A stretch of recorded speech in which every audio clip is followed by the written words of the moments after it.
तो ये जितनी भी आप आगे चल के जो लर्निंग करेंगे ना अमेज़ॉन की, कम से कम यहाँ इस ग्रुप के अंदर, वो सारी कीवर्ड से रिलेटेड होगी, जितनी भी होगी। अगर आप ये समझें कि ये सारी गेम ही बेसिकली कीवर्ड्स की है, तो ये गलत नहीं है। सारा काम ही, सारा जितना काम है ना, वो सारा काम ही कीवर्ड्स का है। और इसी के ऊपर ही होती है रोज ये जो नए स्केलिंग होती है, जो कीवर्ड्स के ऊपर, ये नए नए कीवर्ड्स के ऊपर। अभी आज कोई यहाँ पे सलमान, एक डिस्कशन चल रही थी सलमान और अब्दुल समद की, आपस में दोनों लगे हुए थे कि जी हनीमून पीरियड के बाद क्या होगा, हनीमून पीरियड ख़त्म हो जाए तो कैसे रैंक होंगे। तो अब अगर ये बात वो सलमान जैसे बात कर रहा था या अब्दुल समद बात कर रहे थे आपस में कि अगर ऐसा होता तो यार फिर तो कोई भी कीवर्ड आप रैंक कर ही ना सकते लिस्ट जो है किसी कीवर्ड के ऊपर। अगर हनीमून पीरियड ही ख़त्म हो जाता, वो 14 15 20 दिन का या एक महीने का रेलेवेंसी का जो होता है, तो फिर तो आप किसी भी कीवर्ड के ऊपर कभी ज़िंदगी में जो स्केल अप करने के लिए हॉरिजॉन्टली या वर्टिकली, आप तो कभी स्केल कर ही ना सकते लिस्ट को। तो ये लोगों को ना अभी क्लैरिटी नहीं है इन चीज़ों के ऊपर। अभी तक लोगों को क्लैरिटी नहीं है इस चीज़ के ऊपर। तो अगर आपको बेसिक कॉन्सेप्ट्स की क्लैरिटी नहीं है, तो आप मुझे ये कहें कि जी आप मुझे लॉन्चिंग और रैंकिंग सिखा दें, तो मैं सिखाने को तो आपको सिखा दूंगा, लेकिन आपके पल्ले कुछ भी नहीं पड़ेगा। तो ये पहले हमें बेसिक्स के ऊपर काम करना है, सबसे इंपॉर्टेंट चीज़ ये है। अब पता नहीं अब यहाँ पे किसी को जा रही है ये लाइव कॉस्ट के नहीं जा रही, क्योंकि मेरे पास कोई वो नहीं आ रहा, ना कोई कमेंट आ रहा है ना कोई वो है।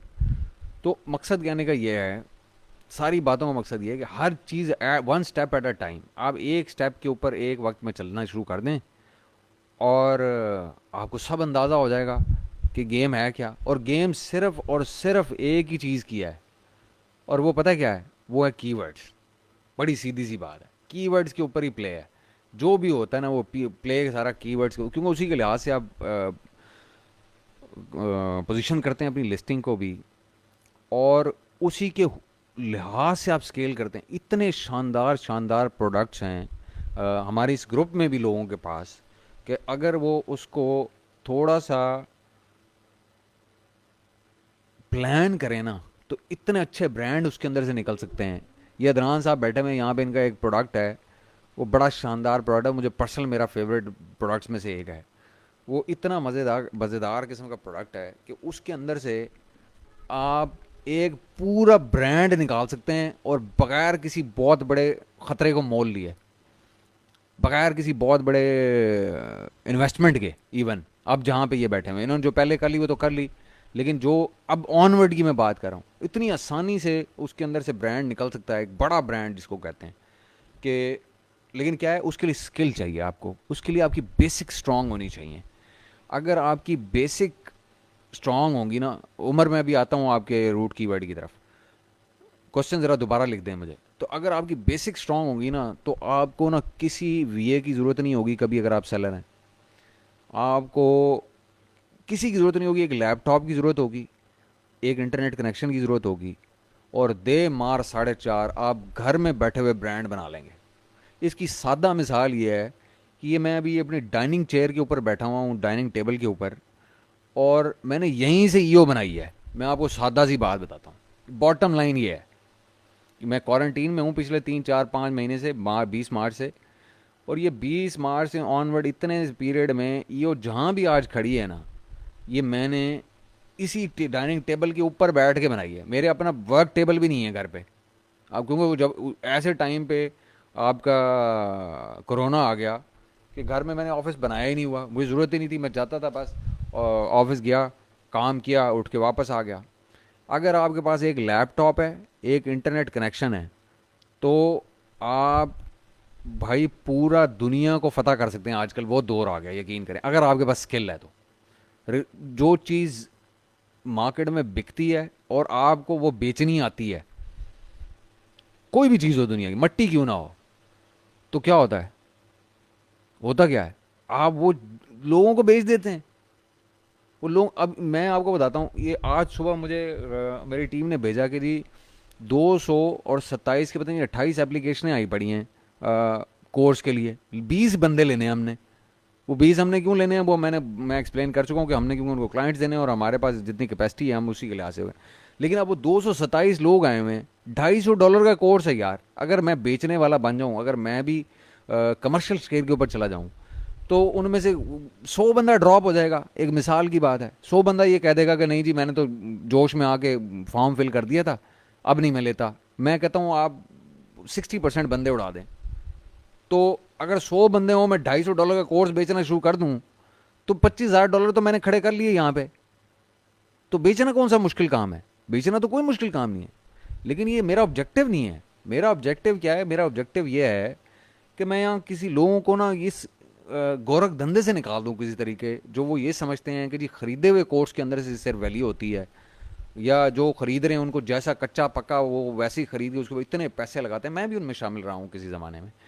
तो उसके अंदर से वो वैल्यू ढूंढते फिर रहे होते हैं। ओ भाई वैल्यू फ्री में मैंने जो लर्निंग की है, जो कोर्स मैंने ख़रीदा था, उसके अंदर ये इसमें से कुछ भी नहीं था। यहाँ पे कई लोग उसमें से बैठे हुए, वो आपको बताएंगे कि ये तो सारी बकवासबाजी रिजवान जफ़र नई किसी कहानी में से सुनाता है, कोई नए एंगल से ही कहानी सुनाता है। ये उस कोर्स में तो कहीं थी ही नहीं, जहाँ से हम सीख रहे थे या ये सीख रहा था वहाँ से ये सारी चीज़ें तो वहाँ थी ही नहीं, जो ये लेके पता नहीं कहाँ से इसने निकाल के कंटेंट यहाँ पे शुरू कर दिया। तो वो क्या है, ये मैंने भी सारे फ्री नॉलेज, मैंने $1 नहीं लगाया उसके बाद कहीं से लर्निंग के लिए। मैंने आपको बताया, मैंने तो आज तक अपने टूल नहीं खरीदे। तो जब मैंने टूल ही नहीं अपने खरीदे, वो मैंने आपको उस दिन बताया था मैं मेहमान हूँ इस लिहाज में, इस लिहाज से। तो जब मैंने टूल नहीं खरीदे, तो जो जो कि बेसिक्स होती हैं किसी सेलिंग के लिए, जो अमेजोन की वीए सर्विसेज की, मैंने जब वो नहीं खरीदे, तो मैं किसी और कोर्स का पैसा क्यों भरता भाई। और जबकि एक तरफ मैं डसा भी हुआ था कि मुझे कुछ बचा भी नहीं उस कोर्स के अंदर से, मतलब बच्चे से मुराद है मैंने कुछ उसमें हासिल भी नहीं किया। जो मैं जिस लेवल की एक्सपेक्टेशन लेकर गया था कि मुझे ये लर्निंग को मिल जाएगा, वो नहीं मुझे मिला। तो मैं बाहर गया, मैंने खाक छानी किसी के दर की, कभी किसी के दर की, कभी किसी के दर की, कभी किसी के ज़िम्मे लगा, कभी किसी गोरे की मिन्नत की, कभी किसी देसी की मिन्नत की कि भाई चलो ये बता दो, कभी वो बता दो, कोई वो बता दो। तो 100 बातों की एक ही बात, क्या था, पैशन था, एक लर्निंग का, एक मोटिवेशन थी कि भाई ये कौन सी ऐसी कस्तूरी है जो गोरा बेच लेता है बगैर पैसे लगाए, जो गोरा बगैर पैसे लगाए बेच लेता है या कम पैसा लगा के बेच लेता है। हम यहाँ पे वही 40-50 $50 में बेच रहे हैं। तो वो उनके पास कौन सी ऐसी कस्तूरी है, बस ये एक तजस्सुस था, एक क्यूरोसिटी थी कि भाई देखें तो यही है कि अच्छा, जब गए खरीदने के लिए तो अंदर का मेमन ये कहता था कि भाई एक कोर्स में पैसे लगाए, उसमें से कुछ बचा नहीं, कुछ समझ नहीं आई, कुछ मज़ा नहीं आया। तो किसी और को, गोरे को जाके उसको 4 5 6 8 हज़ार डॉलर देने से बेहतर ये है कि खज्जल हो जाओ, ख्वार हो जाओ, कहीं से लर्निंग कर लो, कहीं बड़े बड़े समझदार ग्रुप्स में घुस जाओ, किसी बड़े को बड़ा मान लो और उससे लर्निंग उसकी पोस्ट से ही सीख लो। इंतज़ार करना पड़ता था कि एक बंदा, वो कोई काबिल होता है, फ़र्ज़ करें क्लिक फनल्स का, वो क्लिक फनल का चैम्पियन है, तो अब वो देसियों को नॉर्मली जवाब भी सौखे नहीं देते। लेकिन मेरी तो एक आदत ये है, मैं ना साइलेंट किस्म का लर्नर हूँ। जैसे यहाँ पे बहुत सारे हैं जो आज मुझे कह भी रहे हैं कि जी लात मार के हमें बाहर ना निकाल दें, तो मैं भी इसी तरह का लर्नर था, बिल्कुल चुप करके पीछे बैठ के लर्निंग, बैक बेंचर के तौर पर लर्निंग मैंने भी की है। और मैंने उसका फार्मूला भी बताया कि हम ऐसे नहीं निकालते नए लोगों को, स्पेशली वो मैंने आज एक कमेंट में भी डाला है, हम सीनियर लोगों के पीछे ज़्यादा होते हैं कि सीनियर लोग, उनको आता भी और वो जवाब नहीं देते। तो ये उनको असल में हम वार्निंग दे रहे होते हैं। हम नए बंदों को हमने क्या वार्निंग देनी है यार, कि जिसको बेचारे को आता ही कुछ नहीं है। तो या कुछ लोगों के मसले अपने होते हैं। तो अब मैं बता रहा था बात, कि अब वो क्लिक फनल्स का फ़र्ज़ करें कोई गुरु है, ब्रंसन है जैसे, वो क्लिक फनल्स का वो मल्टी बिलियन डॉलर कंपनीज बनाता है, बिजनेसेस बनाता है, लोगों को मेंटर है किस्म का वो। अब उसकी पोस्ट के लिए ना आपको लिटरली इंतज़ार करना पड़ता है, कई बार महीनों महीनों इंतज़ार करना, महीनों में एक आध पोस्ट डालता है अगला शेर का बच्चा। तो हमने इंतज़ार किया है वो सीखने के लिए, बैठे रहे उसके दर के ऊपर कि भाई कुछ सीख लेंगे इससे। हमने नहीं कोई शोरों होगा किया कि अब जैसे यहाँ पे लोग आते हैं हमारे ग्रुप में आते हैं और वो कहते हैं कि रिजवान भाई खुदा का वास्ता है लॉन्चिंग सिखा दें, और पहले दिन लॉन्चिंग सिखा दें। यार पहले बेसिक्स तो सीख लो भाई, नहीं, पूल के दी लॉन्च सिखाएं सीधी, वो जो सीधे जाएं और लॉन्चिंग से शुरू कर दें। तो उसके लिए ना आपको पेशेंस चाहिए होती है, क्योंकि अगर आप वो स्टेपिंग स्टोन्स जो है अगर उनके ऊपर पाँव रख के ऊपर नहीं पहुंचेंगे उस लेवल तक, तो बेसिक्स आपको नहीं पता होंगे, तो फिर वही होगा जो बाकी आप कोर्सेज से करके आते हैं कि वो आपको शुरू में 300 घंटे दे देते हैं या 200 घंटे या 500 घंटे दे देते हैं कि जाओ इसको देख लो और बस तुम उसके बाद हाफिज़ कुरान हो जाओगे, हाफिज़ अमेज़ॉन हो जाओगे। तो जब तक आपको किसी तरह से आप स्टेपिंग स्टोन से step by step baby steps में अगर आप चीज़ें नहीं ना समझते, आप क्लैरिटी नहीं लेते बेसिक्स की, तो आप बड़े एडवांस कंसेप्ट को एक तो पूरी तरह ग्रास्प नहीं कर सकते, और ग्रास्प कर भी लें तो आपको पूरी उसके इन्स एंड आउट्स का नहीं पता चलेगा।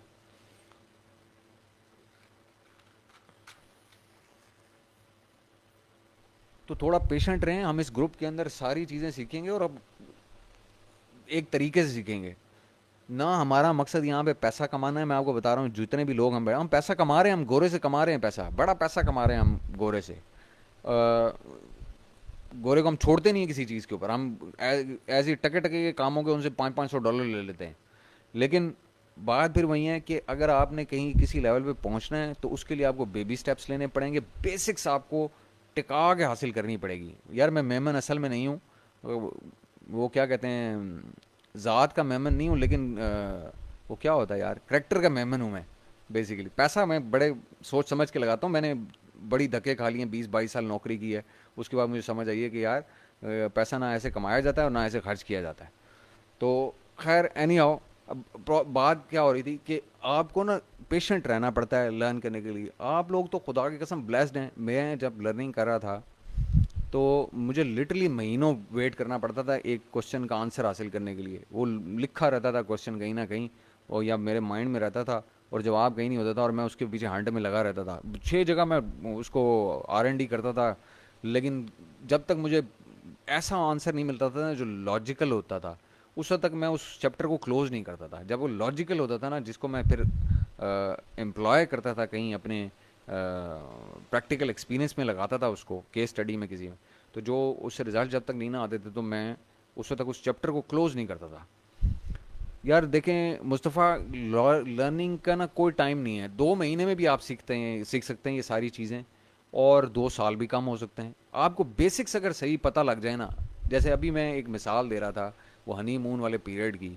अब वो हनी मून पीरियड को लोगों ने देखें, एक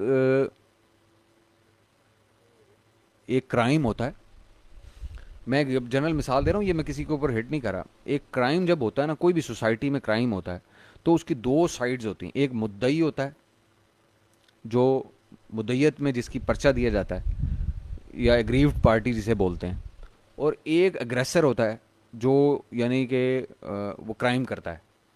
तो 2 साइड्स होती हैं स्टोरी की हमेशा। अच्छा, अब वो जो अदालत होती है ना, वो क्या करती है, वो मुद्दई की भी बात सुनती है, यानी कि वो एग्रीव्ड पार्टी की भी बात सुनती है, और जो अग्रेसर होता है उसकी भी बात सुनती है, उसको भी मौका देती है। अब उसमें से फिर वो लॉजिक को और पास्ट एक्सपीरियंसेस को सामने रखती है और फिर एक फैसला सुनाती है।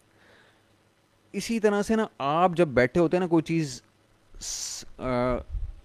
चीज़ सीख रहे होते हैं, तो आपको दोनों साइड्स को सुनना चाहिए। हम क्या करते हैं अब तक, जो हमारे हमारे ब्रेन वॉश जिस तरह के हुए हुए थे या हुए होंगे अभी कई लोगों के, वो ना एक साइड सुन के ही बस, यानी कि फॉर की साइड अगर किसी कोई बंदा उन्हें अच्छा बता रहा है, रिजवान जफर ने बता दी कि ये अच्छा है, तो बस उन्होंने दूसरी साइड को देखना ही नहीं कि इसके नेगेटिव्स क्या हैं, और उसी पे आंखें बंद करके बिलीव कर लेना है, और उसी पे कहना कि बस यही अखीर है। ऐसा नहीं है यार, दुनिया में कोई चीज़ जो है ना वो वन साइडेड स्टोरी नहीं है। वो अदनान मैंने लॉन्च करके अब 30-32 हज़ार की सेल पे पहुंचाई हुई है, वो जो रिजेक्ट हुई थी, वो मैंने आउट ऑफ लूप मैंने लॉन्च कर ली थी, वही मेरा पहला गिव अवे का लॉन्च था। खैर बॉटम लाइन क्या है कि आपको ना दोनों साइड स्टोरी की पता होनी। गूगल से बड़ा कोई सुमेर, कोई बड़ा रिसोर्स नहीं है आपके लिए। गूगल से सवाल आपके जहन में होने चाहिए, आप स्मार्ट क्वेश्चनिंग करें, स्मार्ट आंसरिंग आपको सारी कहीं दुनिया से मिल जाती है। तो अव्वल चीज़ आपको जो समझने की ना वो ये है कि किसी भी एक चीज़ के ऊपर ना आंखें बंद करके बिलीव ना करें। मैं ही भले क्यों ना लिख रहा हूँ, क्वेश्चंस करें उसके अंदर से, मेरे पास करें, दूसरे ग्रुप्स में जाके करें, गूगल को खंगाल मारें कि जी इसकी इन्स एंड आउट्स क्या हैं, और किसी लॉजिक को ग्रैब करने की, उसकी लॉजिक को समझने की कोशिश करें। जो भी बात कही जा रही है या लिखी जा रही है या शेयर की जा रही है या समझाई जा रही है, उसकी लॉजिक को देखें। जब आपके बेसिक स्ट्रांग होते हैं तो आपको लॉजिक समझ आ जाती है।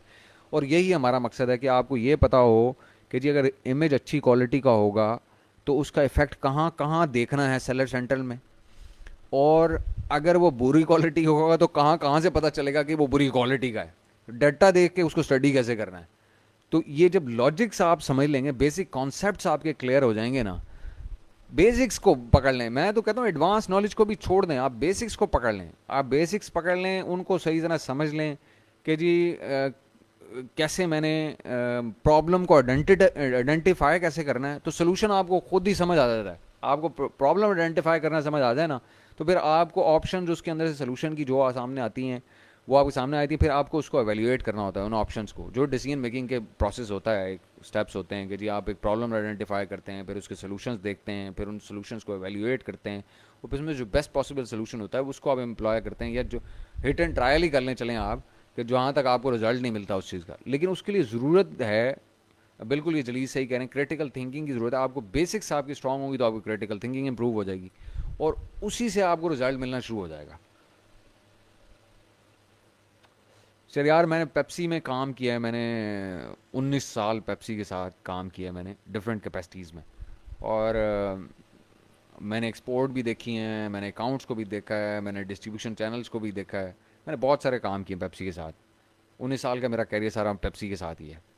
तो पीपीसी कोई टफ़ नहीं है, अक्सर अगर आपको इसकी बेसिक समझ आ जाए कि कीवर्ड को कैसे चूज़ करना है, किस कीवर्ड के ऊपर बैट करना है, और किस प्लेसमेंट के ऊपर बैट करना है, और किस टाइम पे बैट करना है।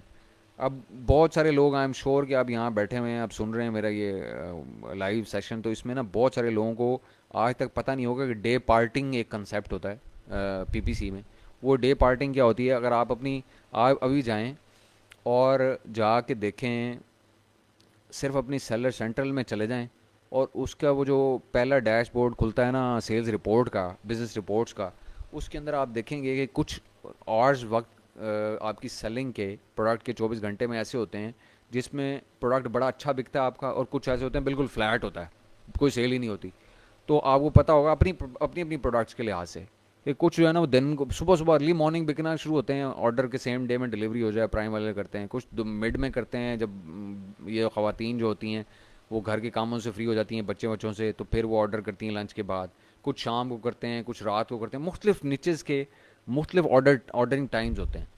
अब वो क्या होता है, हम क्या करते हैं, हम 24 घंटे जो है ना वो कैंपेन्स को लगाए रखते हैं, और एक ही बेड के ऊपर लगाए रखते हैं। उसमें जो होता है ना क्लिकें पड़ती रहती हैं बेड के ऊपर, सॉरी कैंपेन्स के ऊपर, आपके ऐड के ऊपर। और पता लगता है जी शाम होने से पहले आपका डेली बजट ही उड़ गया और एक भी सेल नहीं आई। और पता लगा बाद में कि जी रिजल्ट भी कोई नहीं आया, कन्वर्जन भी नहीं हुई, पैसा भी खर्च हो गया। तो गोरे ने इसको, इस कॉन्सेप्ट को, इस मसले का हल क्या निकाला, डे पार्टिंग। वो डे पार्टिंग करते हैं। डे पार्टिंग क्या होती है, उन्होंने डे के पार्ट्स कर लिए हैं कि इस टाइम पे कैंपेन को बिड कराना है और इस टाइम पे नहीं कराना, यानी कि वो लोअर कर देते हैं बिड्स। उन्होंने मैक्रोज लिखे हुए हैं एक्सेल के अंदर, वो हम भी लिख सकते हैं, आप भी लिख सकते हैं, मैं भी लिख सकता हूँ। मैक्रो लिख दें, वो आप रिकॉर्ड भी कर लेते हैं, जो आप करते जाएंगे स्क्रीन पे वो एक्सेल रिकॉर्ड करती है। वो मैक्रोज लिखे होते हैं, वो क्या करते हैं, वो फाइल अपलोड डाउनलोड करते रहते हैं, बैठे हुए मैक्रोज जो काम कर देते हैं उनका। और जो थोड़े सियाने हैं, या जिनके पास पैसा है, या जिनके पास ज़्यादा प्रोडक्ट्स लगे हुए हैं, वो क्या करते हैं, वो उठाते हैं एआई सॉफ्टवेयर एक, और उसके ऊपर से ये काम करा लेते हैं डे पार्टिंग का। और at the end of the day वो जो मंथली सब्सक्रिप्शन होती है क्या कहते हैं उस एआई सॉफ्टवेयर की, वो डे पार्टिंग में से निकाल लेते हैं पैसा बचा के। तो ये जो ना स्मार्ट थिंकिंग जो आपको आनी चाहिए, या जो आपको सोल्यूशंस का पता होना चाहिए, सोल्यूशंस के नॉलेज भी होना, तो आप पैसा बचाने के 6000 तरीके हैं, अपनी सेलिंग में भी और अपने क्लाइंट की सेलिंग में भी। और इससे बहुत सारी चीज़ें ये है, नहीं टर्न ऑफ नहीं करते अब्दुलरहमान, वो कैंपेन्स टर्न ऑफ नहीं होती, वो बेसिकलॉ बिड्स लोअर कर देते हैं, इस लेवल के ऊपर ले जाते हैं। कभी भी कैंपेन को ऑफ नहीं करना चाहिए, वो बिड्स को लोअर कर देते हैं जब उनकी सेल्स नहीं होती। लॉन्च अक्सर मैंने बहुत कंपेटिटिव मार्केट के अंदर $6000 में भी लॉन्च किया है। वो तो किस कीवर्ड के ऊपर आपने बैट करना है उसके ऊपर डिपेंड करता है। कि आपने उसके सी पी आर्स क्या हैं या उसका एस एफ आर क्या है, सेल्स फ्रीक्वेंसी रहेगा, आप उस किसको टारगेट कर रहे हैं, किस ग्रुप ऑफ रूट कीवर्ड को आप टारगेट कर रहे हैं, उसके ऊपर कितना पैसा लगना है, ये मैं आपको बताता हूँ। ये जब हम इंशाल्लाह जब ये पूरे साइकिल से यहाँ से गुजरेंगे इस ग्रुप के अंदर, तो आप ये देखेंगी कि मैं आपको दावे से कहता हूँ इंशाल्लाह ताला, अगर मेरी ज़िंदगी रहेगी तो आप $5,000 में भी लॉन्च कर सकेंगे इंतहाई कंपेरेटिव निच के अंदर भी। ये मैं आपको बताता हूँ, जिसको आप over a period of time top में ले जाएंगे और वहाँ पे इट विल स्टिक। ये नहीं होगा कि आपने किया और उसके बाद फिर वीवीआरओ खिलाते रहो और फिर ये काम हो, नहीं, वो it will stick as well. तो उसके लिए तरीका है। डे पार्टिंग के लिए बहुत सारे सॉफ्टवेयर हैं हुज़ैफ़ा, आप बहुत सारे मार्केट में आए हैं, कोई भी आप ले लें जो आपको सूट करता है। और लाहौर के और इस्लामाबाद के और कराची के ऑफिस की लोकेशन अभी फाइनल नहीं की, अभी हम निकल के करेंगे इस हफ्ते में इंशाल्लाह फाइनल कर लेंगे उसको। बंदे एंगेज हैं, उसके ऊपर काम कर रहे हैं। सब कुछ हो सकता है शहरियार, ये पीपीसी के ऊपर भी होता है डे पार्टिंग, और ये कोई ऐसा मसला नहीं है। ये थोड़ी स्मार्ट थिंकिंग की ज़रूरत है। हर किस्म की कैंपेन मैनेज हो सकती है डे पार्टिंग के साथ, भले वो गूगल एड्स की हो, पीपीसी की हो, फेसबुक की हो, कुछ भी हो, इंस्टा की हो। अली अब्बास, अगर मैनुअल पीपीसी कैंपेन आपको लगानी आती है, आपको की असल में फिर वही बात आती है, ये ऑटो मैनुअल इन सारों का जो रिज़ल्ट है ना, वो रिज़ल्ट आता है आपकी कीवर्ड रिसर्च से। जिस एक चीज़ अगर आप स्ट्रॉन्ग कर लें, ये जितने लोग मेरे साथ इस वक्त ऑनलाइन हैं और या मैसेज पहुंचा सकते हैं अपने आगे लोगों को, तो सिर्फ एक चीज़ अपने माइंड में बिठा लें।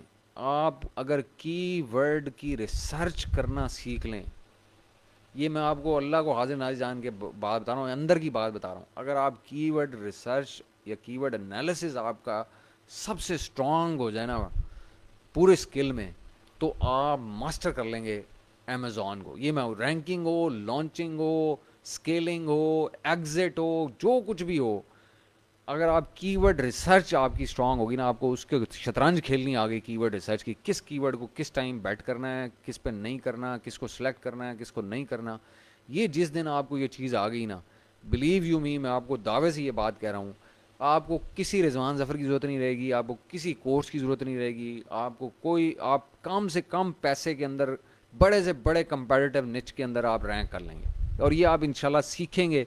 यहाँ पे मैंने आज आपको दिखाया, मैंने $1 अभी तक ईओ की मार्केटिंग के ऊपर नहीं लगाया, लेकिन हमारी जो ऑर्गेनिक रीच है वो बाकी 3-4 जो कंपेटिटर्स हैं उन सारों से बेहतर है। उसकी वजह ये कि हम कंटेंट के ऊपर काम करते हैं। जब आप, जो लोगों को मसला है ना, जो लोगों का प्रॉब्लम है, हम ऑडियंस बिल्डिंग की आज बात कर रहे थे, जो उनको सोल्यूशन, अगर आप उसकी सोशल लिस्टिंग आपकी ठीक है और आपको पता है कि उनकी दुखती रगें क्या हैं, अगर आप उन दुखती रगों में काम करें तो वो ऑर्गेनिकली चीज़ बिकती है, ऑर्गेनिकली ग्रो स्केल करती है। आपको उसके ऊपर पैसा लगाने की ज़रूरत ही नहीं होती भाई। क्यों लगाएं पैसा हम इतना हमारा हराम का पैसा है कि मैं यहाँ $1.5 का ऐड लगा दूँ एक ईओ का। मेरा तो इतना हराम का पैसा नहीं है यार, ना मैंने इसके ऊपर मैंने इसको कमर्शियल कंसर्न बनाना है।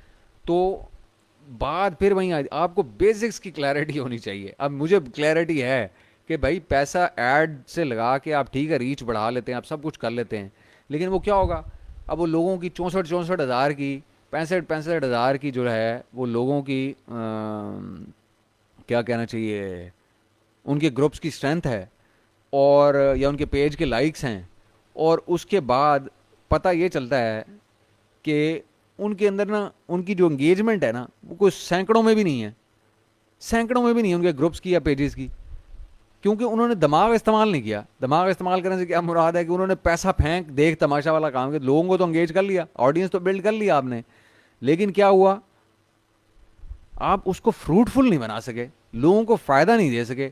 कोई भी चीज़, अभी ये मैं दिखाता हूँ आपको स्क्रीन के ऊपर, एक सेकंड में, अभी ये हम इसी को डिस्कस कर लेते हैं। अब मैं आपको यहाँ से दिखाता हूँ, ये फैक्ट्स एंड फिगर्स दिखाता हूँ कि अगर आपको आपकी सोशल लिस्टिंग ठीक हो, या आपको पता हो कि लोगों के दरमियान रह के आपने कुछ सीखा हुआ हो कि कैसे होता है, तो आप बड़े अच्छे तरीके से ऑर्गेनिकली चीज़ों को स्केल कर लेते हैं। ये देखें, मैं अभी दिखाता हूँ आपको, ये यहीं मैंने कहीं अपलोड आज किया था, ये है, ये देखें, ये एक इमेज है आपके सामने अभी स्क्रीन पे नज़र आ रहा है। अब ये तीन, अब ये लेडर का कंसेप्ट हम पढ़ेंगे, मैंने आज भी उस पर वो किया था। ये तीन मेरे ऊपर बैठे हुए हैं जो इमीडिएट मेरे समझ लेंगे कंपेटर हैं या जिनको वो हैं। अब इनकी देखें, 65,000 इस बंदे ने, रिजवानुल हक साहब ने 65,000 64,000 कुछ शो की इनकी रीच है पेज की, और 3,500 की इंगेजमेंट है। मेरी भी 3,500 की इंगेजमेंट है। टोटल बंदा 1,300 है जिसने लाइक किया हुआ है। अच्छा, उनकी ग्रोथ उसी लिहाज से वो 0.2% है, मेरी 7.3% है। जो मेरी रीच की ग्रोथ हुई, एंगेजमेंट की ग्रोथ हो रही है। मैंने भी 7 पोस्ट की, उन्होंने 6 पोस्ट की हुई हैं हफ्ते में। तो मकसद कहने का क्या है, अगर आपको सोशल लिसनिंग स्किल आपके अच्छे हैं तो आपको पैसा लगाने की ज़रूरत ही नहीं भाई। अब इससे बड़ा क्या सबूत हो। आप मेरे पेज पे चले जाएं, उसके अंदर ये ट्रांसपेरेंसी आ रही होती है। पेज ट्रांसपेरेंसी होता है उसमें एक पोर्शन, ये मैं आपको दिखाता हूँ। ये अभी स्क्रीन के ऊपर आपको नज़र आ जाएगा सबको। ये हर पेज के ऊपर, भले आपका कंपेटर हो या कुछ भी हो, तो आप उसके पेज के ऊपर जब जाते हैं, अब रोज़ मुझे ये अमेज़ॉन कहता है भाई पैसे लगा दो, पैसे लगा दो। ये देखो ऊपर लिखे आ रहा है बूस्ट योर पोस्ट। मैंने कभी ज़िंदगी में टका नहीं लगाया इसके ऊपर। अच्छा, ये है जी ट्रांसपेरेंसी का सेक्शन। आपने इसको क्लिक किया, ये आपको खोल के बताता है कि जी इस बंदे ने कोई ऐड को चला रहा है या नहीं चला रहा। ये पेज जो है, अब यहाँ से इसकी ना गो टू ऐड लाइब्रेरी कर लें। ये फ़र्ज़ करें आपका कंपेटर है, आप इसके पेज के ऊपर गए, ऐड लाइब्रेरी में चले गए, आपने जाके देखा इसने कभी ज़िंदगी में ऐड चलाए हैं, कभी ज़िंदगी। देखिए 5 अप्रैल 2020 से हम शुरू हुए हैं। आप पूरे पाकिस्तान को छोड़ें, आप पूरी कंट्रीज़ में लगा लें, वो कहेगा जिसने कभी ज़िंदगी में टक्का नहीं लगाया, 1 रुपया नहीं लगाया इस पेज ने एड्स के ऊपर। हमने कभी लगाया ही नहीं, हमें ज़रूरत ही नहीं पड़ी, क्योंकि हमारी सोशल लिसनिंग है। हमने जो हम लोगों को सिखाने की कोशिश कर रहे हैं, जो हम प्रचार करते हैं जिस चीज़ का, अगर हम उनको ये करके भी नहीं दे सकते, अगर पेज पे, अपने पेज के ऊपर या अपने ग्रुप में भी नहीं दिखा सकते लोगों को कि एंगेजमेंट कैसे बढ़ाते हैं या पेज को स्केल कैसे करते हैं, ऑर्गेनिकली उसकी रीच कैसे बढ़ाते हैं, तो हमें तो दुकान वैसे ही बंद करके चला जाना चाहिए। हमें तो हमें तो सारी दुनिया झूठा कहना शुरू कर दे कि भाई आप खुद पीछे बैक एंड के ऊपर तो आप हज़ारों डॉलर लगा रहे हैं एडवर्टाइजमेंट के, और लोगों को आप कह रहे हैं कि जी फ्री में हो जाता है ये काम। आप तो लोगों के साथ ब्लफ कर रहे हैं। मुझे तो लोग झूठा कहने लग जाए रोज़ अगर मैं ये काम करूं। यही यही हो ना कि अगर मैं यहाँ पे पीछे ऐड चला रहा हूँ, एक मिसाल की बात है, और मैं आपको कह रहा हूँ कि जी ज़रूरत ही नहीं होती, आप सोशल लिसनिंग से सारी ड्रामेबाजी चला लेते हैं, एंगेजमेंट भी बढ़ जाती है, सब कुछ हो जाता है। तो अगर मैं आपको प्रैक्टिकली एक चीज़ नहीं करके दिखा रहा और मैं खुद उसको प्रैक्टिस नहीं कर रहा, तो मुझे तो कोई भी उठा के डस्टबिन में डाल देगा, मेरे आइडियाज़ को, मेरे क्लेम्स को, मेरी हर चीज़ को, कि भाई ये तो बातें ही करनी आती हैं इसको। तो मैं तो आपको स्क्रीन के ऊपर खोल के दिखा रहा हूँ कि हमने कभी ज़िंदगी में 1 रुपया का ऐड नहीं चलाया।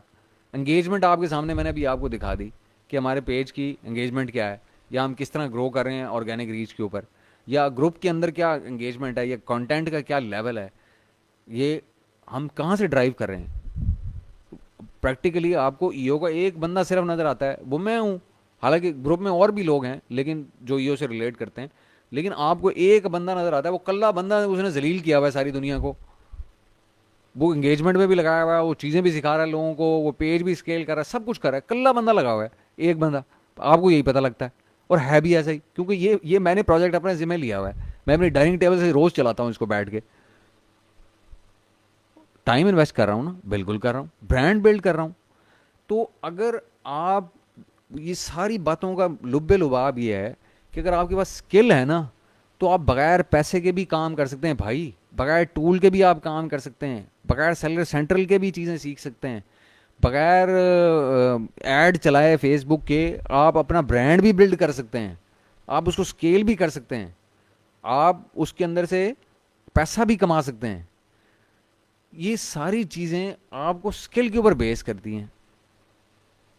एग्जैक्टली मंजर, यही बात है कि आप वर्ड ऑफ माउथ से, जो यानी कि जो ब्रांड एम्बेसडर्स आपने इस ग्रुप के अंदर से बना। अब क्या हमने यहाँ पे लोगों को, अब यहाँ लोग यहाँ बैठे हैं जो मेरे साथ लाइव हैं, ये अभी अंदर से कह रहे होंगे कि इस बंदे ने जलील कर दिया है सबको, यानी कि ग्रुप के अंदर नहीं घुसने देता ये। वो मॉडरेटर्स जो हैं, वो लोग मिन्नतें करते हैं। मैं आपको अपना इनबॉक्स दिखा दूँ ना, खुदा की कसम, तो आपको उन लोगों पे तरस आएगा जो मुझे रोज़ मैसेजेस करते हैं कि जी रिजवान भाई खुदा के वास्ते ग्रुप के अंदर एंट्री करा दें, ग्रुप के अंदर एंट्री करा दें। मैं नहीं, मैं उनको जवाब नहीं देता। उसकी वजह ये है, मैंने ये मॉडरेट, मैं माइक्रो मैनेज नहीं करता, मैंने मॉडरेटर्स के ऊपर छोड़ा हुआ है। अब मैं उन्हें कहता हूँ कि भाई ये पॉलिसी है, इस पॉलिसी को आंखें बंद करके चलते रहो। अब वो क्या कस्तूरी बना दी है हमने इसको ग्रुप के अंदर घुसने को भी, यानी कि कोई बंदा मिन्नतें करते रहते हैं लोग कि जी ग्रुप के अंदर किस तरह हम घुस जाएं एक बार, कंटेंट हम बाद में जाके देख लेंगे जो भी होगा या नहीं। तो क्या है, हमने उसको एंट्री को ही अजाब बना दिया हमने। वरना हम ये जितना वर्ड ऑफ माउथ चल रहा था, यकीन करें जितनी मॉडरेटर्स ने लोगों को डिनाई किया या ब्लॉक किया है, मैं कम से कम इस वक्त 6-7 हज़ार का कम से कम ग्रुप की स्ट्रेंथ होती है हमारे। और ये हम पता नहीं कहाँ से कहाँ पहुँच गए होते। लेकिन हमने कहा नहीं भाई, हमें बंदे नहीं चाहिए, हम नहीं लेते बंदे यार, हम इन थोड़े से बंदों को सिखा देते हैं, बस नीयत अच्छी है, साफ सुथरे तरीके से थोड़े बंदों को सिखा दो, साफ सुथरा सिखा दो। और उन्हें कहो ले जाओ भाई, सीख लो जो तुम सीख सकते हो, टाइम लगाओ अपना, सिर्फ टाइम इन्वेस्ट करो, सीख सीख लो और फिर अपना ब्रांड खड़ा कर लो। भले कि मैं कोई नॉन कम्पीट किसी से साइन नहीं करा रहा, मैंने कोई नॉन डिस्क्लोजर किसी से साइन नहीं कराया, मैं किसी बंदे को ये नहीं करा, मैं तो लोगों को बता रहा हूँ कि भाई how to build a brand from scratch, एक ग्रुप के अंदर बिठा के। कोई पैसा नहीं ले रहा, मैं किसी को नहीं कह रहा कि भाई ग्रुप के अंदर आओगे तो मैं पैसे लूँगा। मेरे पास अभी यहाँ ग्रुप के अंदर से कई लोग निकलेंगे जो ये मेरे से रोज़ मशवरा करते हैं और मुझे ऑफ़र भी कराते हैं कि रिजवान भाई फ़लाने क्लाइंट का मसला है, मैं पैसे आपके साथ शेयर कर लेता हूँ। मैंने कई ऐसे लोगों हैं जिनको क्लाइंट दिए हैं, और जब मैं उनको कहता हूँ ना ये क्लाइंट है यार, ये तुम कर लो, क्योंकि मेरे पास और मेरे बंदों के पास टाइम नहीं है, तो वो आगे से ये एक्सपेक्ट करते हैं कि जी एक एक कई बंदे मुझे ये कहते हैं कि रिजवान भाई आप पहले आदमी हैं दुनिया के जो क्लाइंट दे रहा है और ये कह रहा है कि मेरी सिर्फ एक रिक्वायरमेंट है कि इस क्लाइंट को जो है ना शिकायत नहीं आनी चाहिए, और वो पैसा $1 नहीं मांग रहा, कि रिजवान भाई ये नहीं कह रहे कि बीच में से एक मुझे $500 में से $100 मुझे देना तुमने हर महीने, या इसका फलाना काम मैं करूँगा,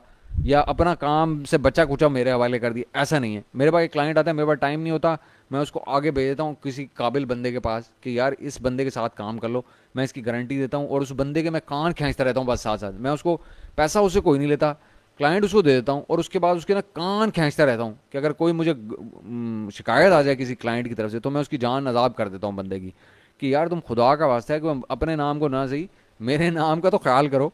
कोई ये होता है। तो यार देखें, मैं किसी के ऊपर कमेंट नहीं करना चाहता। प्रोडक्ट अप्रूवल जो है ना, हम अभी आप खुद मास्टर बन जाएंगे प्रोडक्ट अप्रूवल्स के इंशाल्लाह अगले आने वाले दिनों में।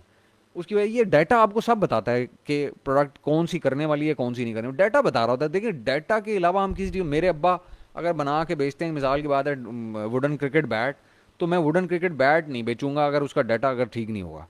तो डैट आज भी किसी ने ये सवाल ग्रुप के ऊपर किया था कि जी अगर मुझे मेरे कॉन्टैक्ट्स के अंदर से कोई बंदा यहाँ मैन्युफैक्चरर है और मैं उस प्रोडक्ट को बेचना चाहता हूँ तो मुझे बेचना चाहिए कि नहीं बेचना चाहिए।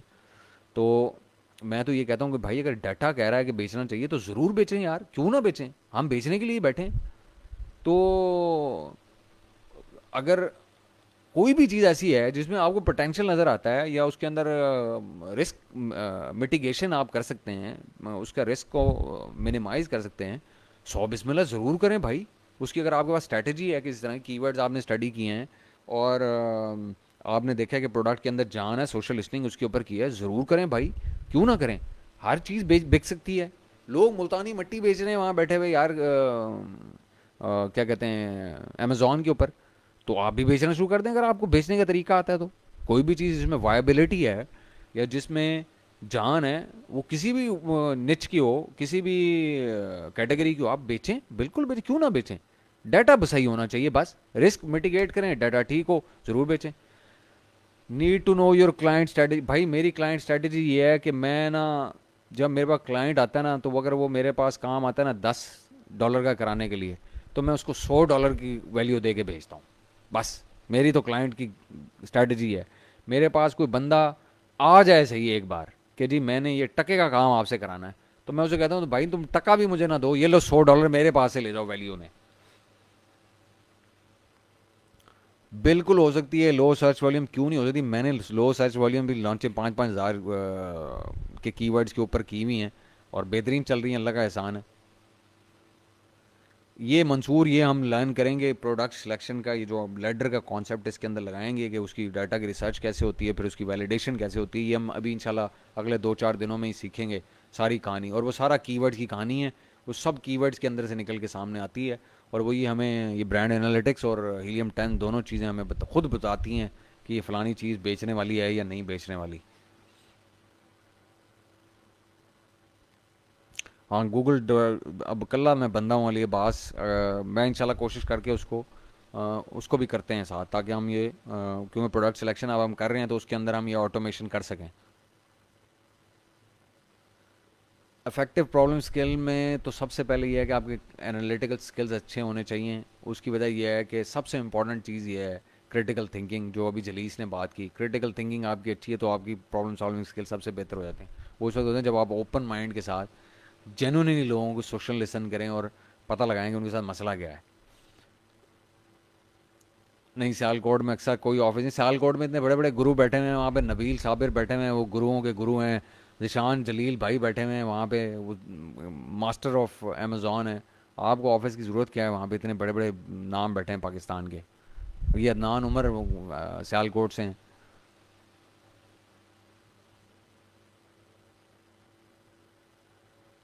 तो बेसिकली मैं सिर्फ एक ही बात कहूँगा, खुदा के वास्ते किसी पे डिपेंड मत करें।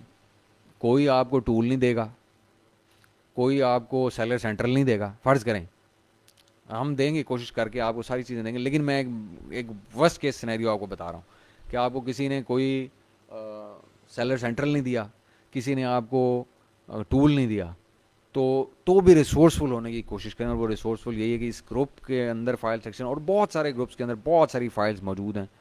और मुस्तफ़ा, जितना टाइम हम बेसिक्स के ऊपर लगा लेंगे ना, स्पेशली कीवर्ड के ऊपर, तो मैं आपको एक बात बताऊं कि जब आप उसके अंदर निकलेंगे तो आगे वो जिसे कहते हैं ना हलवा होगा, फिर आगे वॉक इन द पार्क होगी, अगर आपके बेसिक्स अच्छे होंगे तो।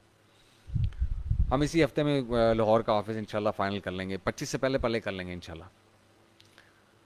मुल्तान का एक उधर नॉर्दर्न बाईपास पे है और एक इधर चैनवन में बनाया है। मैंने उसको लड़कों को कहा था कि वो कर देंगे, मैं उसके ज़िम्मे लगाता हूँ कि वो अपडेट कर देगी एड्रेसेस सारे, ताकि सारों के लिए एक्सेसिबल हो जाए मैप शैप के साथ। अच्छा, अब बात फिर ये कहीं और निकल जाती है। हम बात कर रहे थे कि खुदा के वास्ते हैंड्स ऑन करें प्लीज़। अगर आपके पास सेलर सेंट्रल है या नहीं है तो हैंड्स ऑन करें, अगर आपने चीज़ों को लर्न करना है। और स्पेशली कीवर्ड रिसर्च के ऊपर और लिस्टिंग ऑफ, देखिए मैं आपको एक बात बताता हूँ, पीपीसी लॉन्च 100% डिपेंड करती है दो चीज़ों के ऊपर। वो होते हैं कीवर्ड रिसर्च और कौन से कीवर्ड की सिलेक्शन करनी है, और लिस्टिंग ऑप्टिमाइजेशन। ये 100% इनके ऊपर, दो चीज़ों के ऊपर डिपेंड करती है, तीसरी कोई चीज़ नहीं होती पीपीसी की लॉन्च जो है। अच्छा, ऑडियंस लॉन्च जो है वो तीन चीज़ों के ऊपर डिपेंड करती है बेसिकली। वो एक होती है आपकी सोशल लिसनिंग, कि आप सोशल लिसन कैसा करेंगे, उसमें से आप प्रोडक्ट आइडिया और सिलेक्शन करते हैं, उसकी वैलिडेशन करते हैं। एक आपके डिजिटल मार्केटिंग के स्किल्स होते हैं, यही जो फेसबुक एड्स आप चलाते हैं, ये दीज आर सफिशेंट, जो कि आप कर सकते हैं। और तीसरा आपको ना कंटेंट के ऊपर काम करना पड़ता है। ये तीन चीज़ें होती हैं ऑडियंस बिल्डिंग के लिए, जिसके ऊपर आपको फोकस करने की ज़रूरत होती है। और अगर आपको लिस्टिंग ऑप्टिमाइजेशन आती है, अगर आपको पीपीसी आता है उसके साथ, तो ये सोने पे सुहागा है, क्योंकि आप उसको बड़ी जल्दी स्केल कर लेते हैं। अगर आपने अकेले ऑडियंस बिल्डिंग को सिर्फ अपनी ऑडियंस के ज़रिए करना है, रैंक फ़र्ज़ करें 3 महीने में या 2 महीने में, तो अगर आप पीपीसी साथ मिला लेंगे तो आप 1 महीने में वहाँ पहुँच जाएंगे।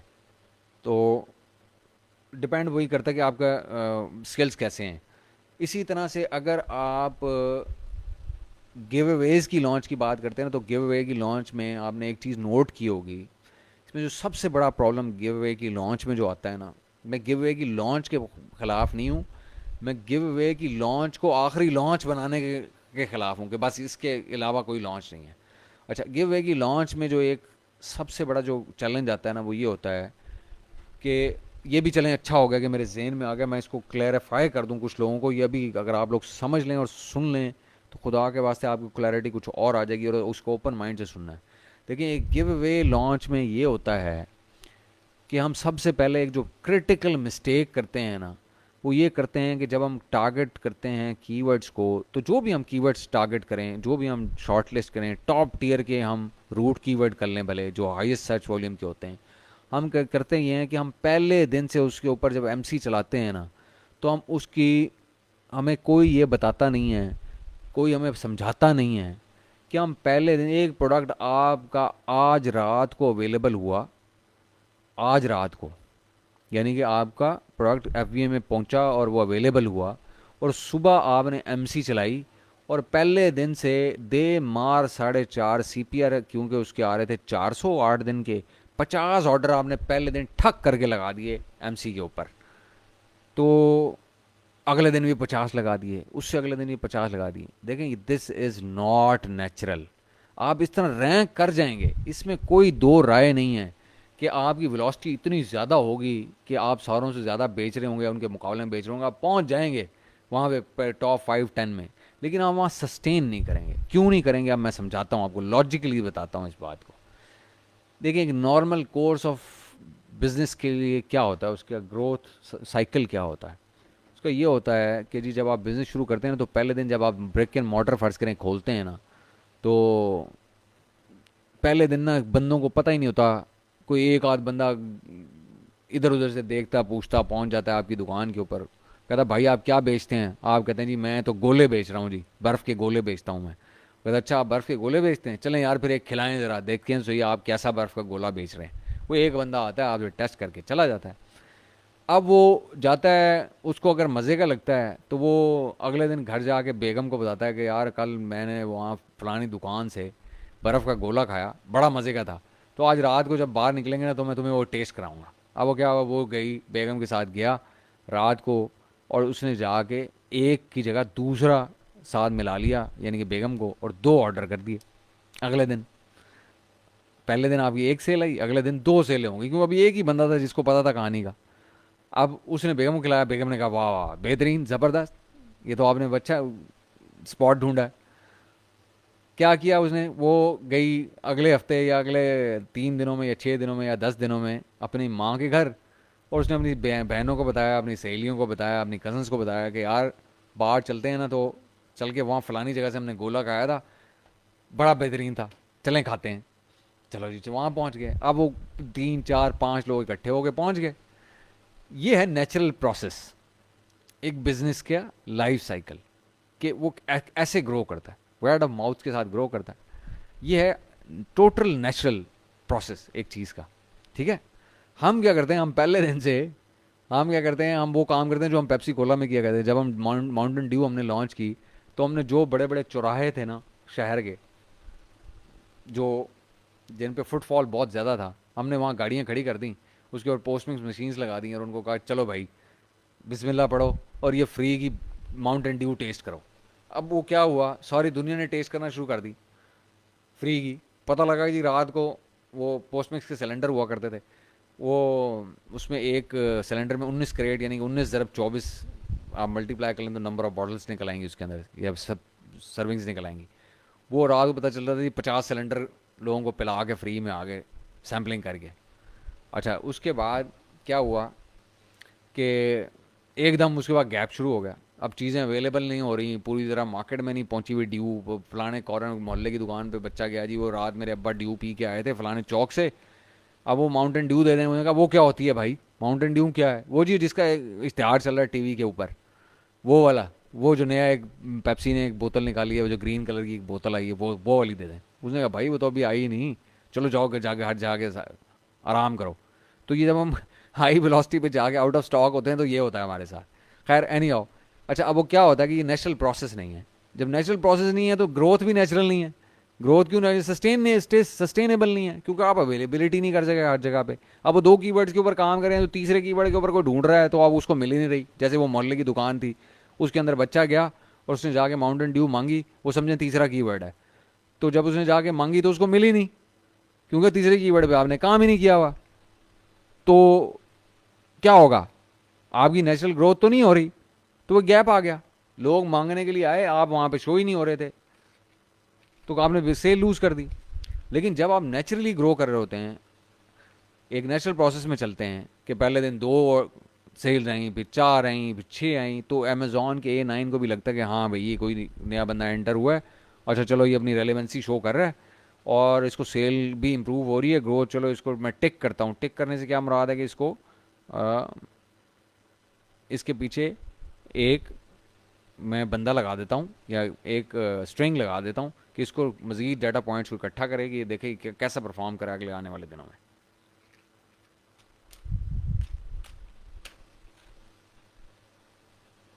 तो क्या होता है, over a period of time आप ऐसा ऐसा सिग्नल भेज रहे होते हैं कि आप कुछ जो भी कीवर्ड्स हों आपके, वो टॉप की रूट की क्यों ना हो, आप उसको सिग्नल भेज रहे होते हैं कि हम इन कीवर्ड्स के ऊपर हमारी कन्वर्जन हो रही है, 2 हुई, फिर 4 हुई, फिर 6 हुई, फिर 8 हुई। क्या होता है कि आप एक सेल हिस्ट्री बिल्ड कर रहे होते हैं नेचुरल वे में।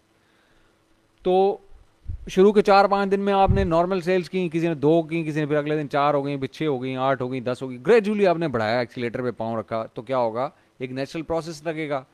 और जब नेचुरल प्रोसेस लगेगा तो अल्टीमेटली क्या होगा, वो स्टिक भी ज़्यादा करेगा, क्योंकि आप नेचुरली आ रहे हैं चीज़ों को। अब गिव अवे में ये नहीं होता। अगर आप गिव अवे में सिर्फ ये चीज़ ही एमुलेट कर लें सेल्स की, इसी चीज़ को, नेचुरल प्रोसेस को, तो भी उसकी जो है ना स्टिक करने की सलाहियत बेहतर हो जाती है टॉप के रैंक्स के अंदर। तो अगर आपको बात की समझ आ रही है, लॉजिक की समझ आ रही है, तो मुझे कोई बता दे कि जी हमें समझ आ रही है, और अगर नहीं समझ आ रही तो भी बता दे कि नहीं समझ आ रही। तो हमने बेसिकली गिव अवे की जो लॉन्च स्ट्रेटजी है ना, उसके अंदर भी हमने यही चीज़ एमुलेट करनी होती है बेसिकली। वो एमुलेट करनी कैसे होती है, अब हमें क्योंकि कीवर्ड्स के ऊपर, जो भी कीवर्ड्स पे हम काम कर रहे होते हैं, हमें पता नहीं होता कि जी उसके ऊपर स्पेसिफिक नंबर ऑफ सेल्स उस पर्टिकुलर कीवर्ड के ऊपर कितनी आती हैं, कन्वर्जन कितनी आती हैं। तो हम उसके ऊपर ना मैक्सिमम थ्रॉटल रख के बस गेम चलाई हुई होती है हमने, जो कि अननेचुरल होती है। और हर लिहाज से कि एक तो सेल्स हिस्ट्री नहीं है ब्रांड के पीछे, लिस्ट के पीछे, और डाटा पॉइंट्स भी नहीं है, और पहले दिन से आप 50 यूनिट भी सेल करना शुरू कर दिए आपने। तो अमेजोन इतना बच्चा है। फिर क्या होता है, जब आप उसके पुल डाउन करना शुरू करते हैं, तो अमेजोन को भी पता लगता है हाँ भाई ये कुछ शाना था बहुत ज़्यादा, इसने आते ही ऐसी की तैसी कर दी। और जब आप नेचुरल गेमों में आया तो अब ये स्टेक नहीं कर रहा, अब ये लूज़ कर रहा है रैंक, क्योंकि इसकी सेल वेलोसिटी वो नहीं है, इसके पास रिव्यू नहीं है, इसके पास सोशल प्रूफ नहीं है, वो चीज़ें पूरी नहीं है। जिन स्टेपिंग स्टोन्स के ऊपर पाँव रख के इसने खड़ा होना है, या वो लेडर के वो जो स्टेप्स हैं जिसके ऊपर इसको खड़ा होना था, वो स्टेप्स ये वो भाग एक छलांग लगा के ऊपर वाले सीढ़ी पे आ तो गया, लेकिन इसके बाद अब खड़े होने के लिए स्टेप नहीं है। अब ये पकड़ के खड़ा है, बाजुओं में जितनी ताकत रहेगी उतनी देर ये हैंग करेगा ऊपर टॉप पे। जब